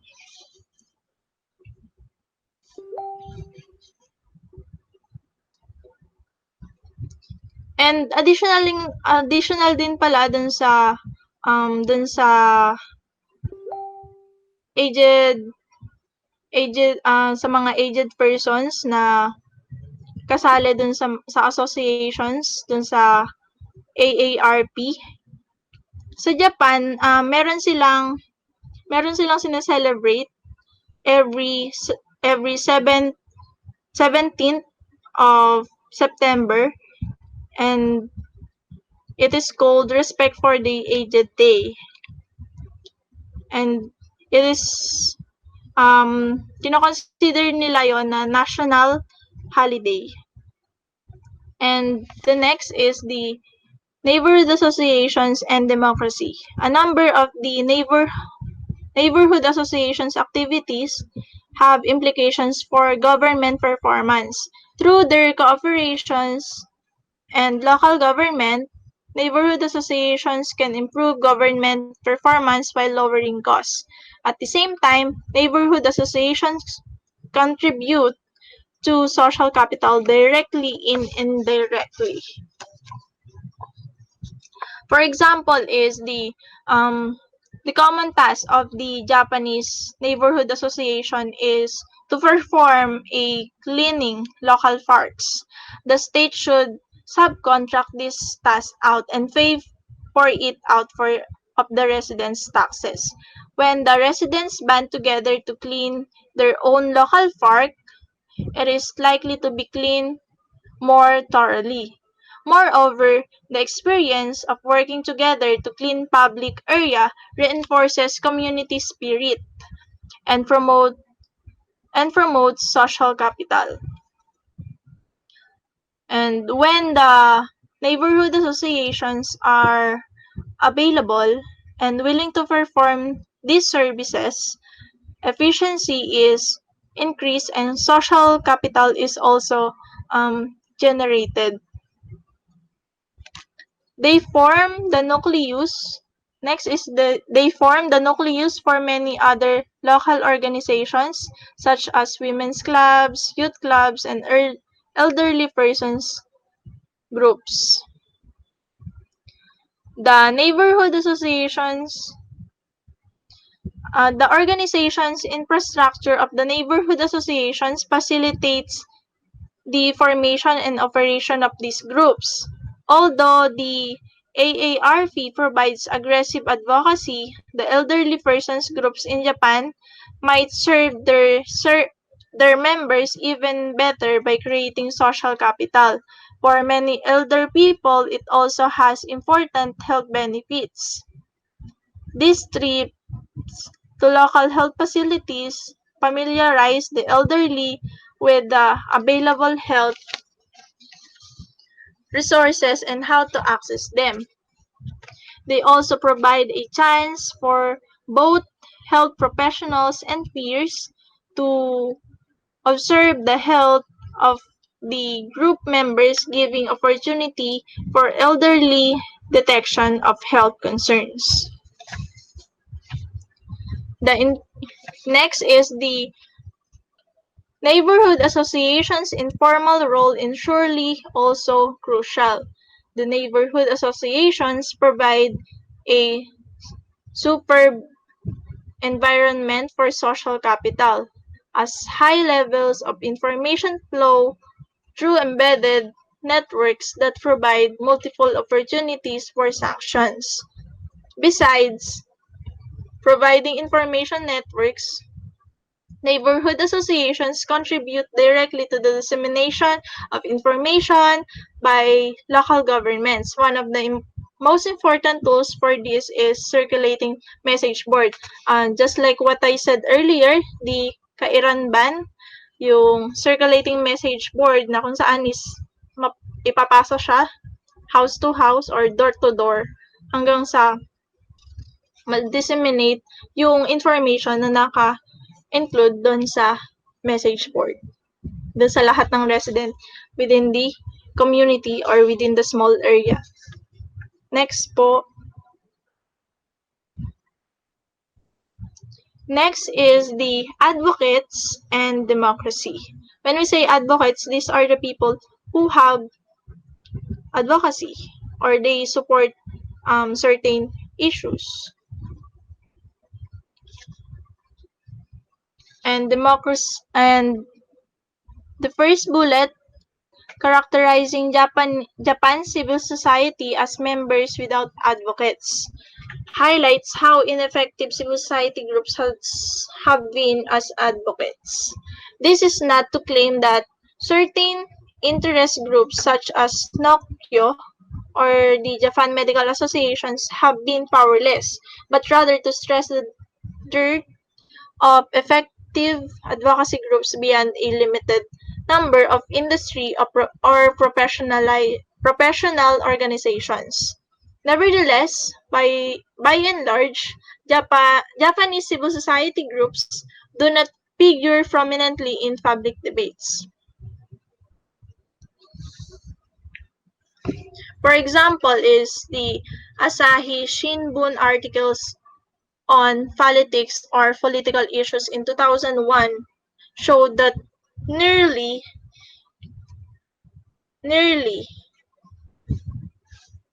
next po nearly twice as many articles mentioned in the individuals corporations by name as mentioned in any civil society organizations. In other words, media discussion of politics corporations overshadow civil society groups.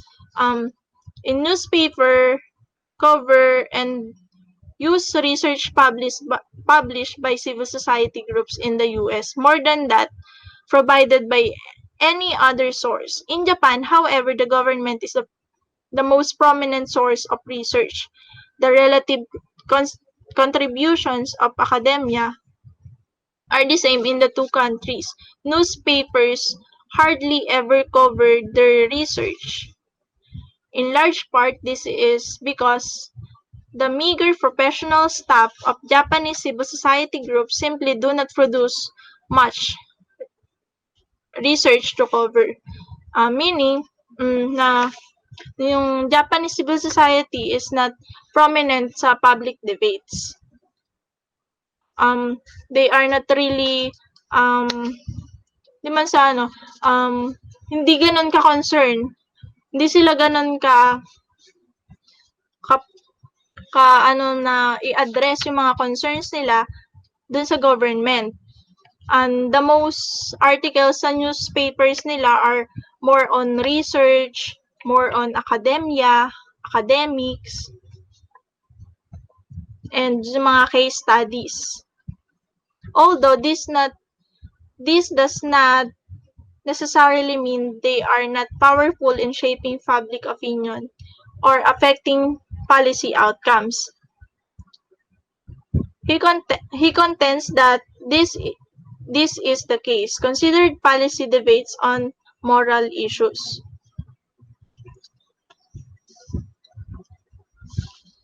Another example is the policy change on women's issues. So, dito na sinasabi na ang Japanese government or yung civil society ng Japan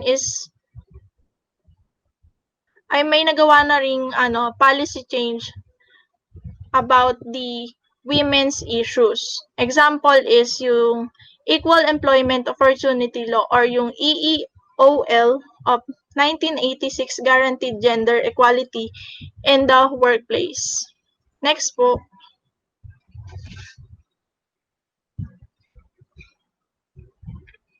So, the EEOL, although one might have been expected women's group to have taken the lead in forcing these measures onto the policy agenda, it was in fact elements of the bureaucracy that pushed the issue in order to bring Japan into compliance with the UN's Anti-Discrimination Pledge signed by Japan during the 1975 Year of the Women. And for the environmental example naman, we have also here the population diet. Although the thousands of environment groups sprang up between the 1965 and 1975 in Japan, they did not play a role in getting the anti-pollution measures on the agenda. Japanese civil society groups have also been weak on issues ranging from whaling to human rights.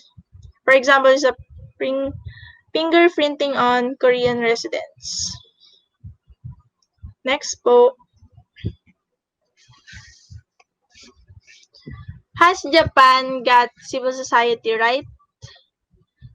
According to Putnam and Skocpol, concur with Berry's empirical findings on the growth of advocacy groups, neither, however, shares any sense of optimism about this development. So, according to Putnam and Skocpol, na civil society has something to do with the changes sa mga policy and sa mga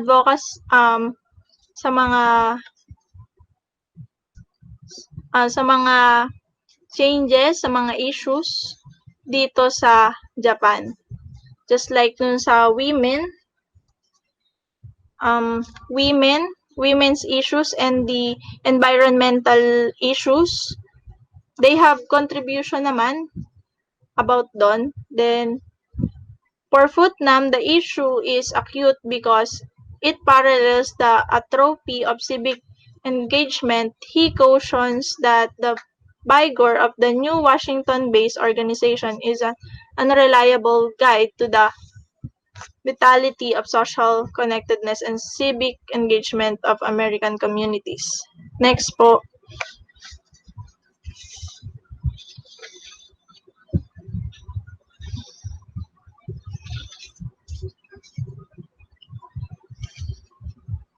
So according nga kina Putnam na and Skocpol na they cited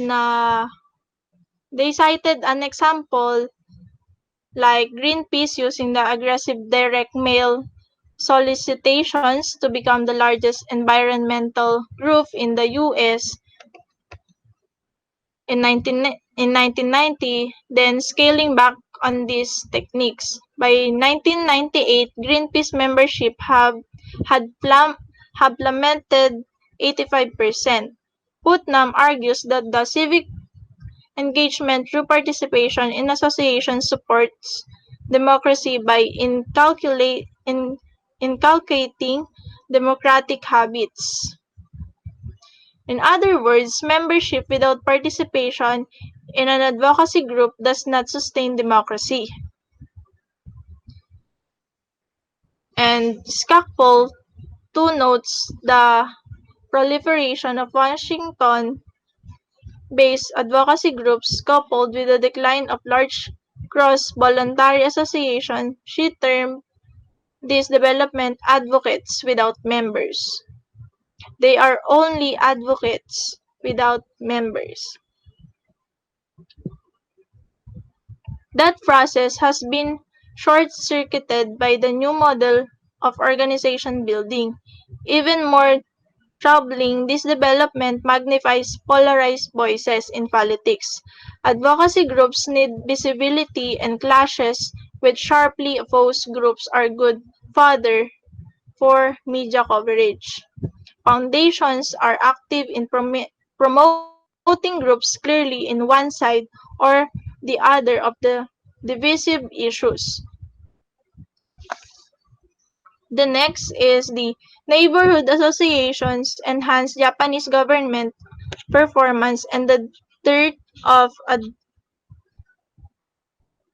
advocacy groups avoid the troublesome consequences of the American proliferation.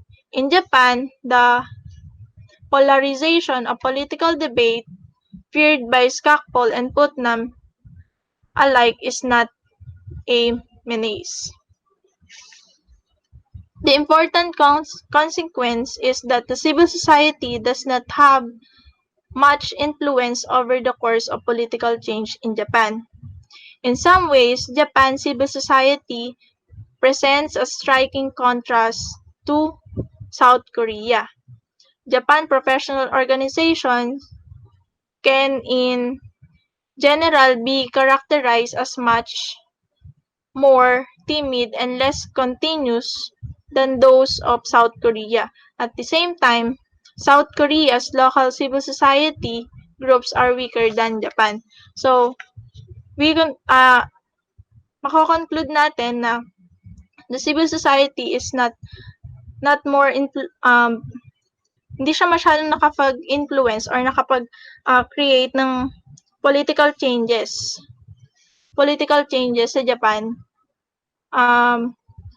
They also have the a lot of social capital, but Japan is not having advocacy. Doon na po nagtatapos. Thank you.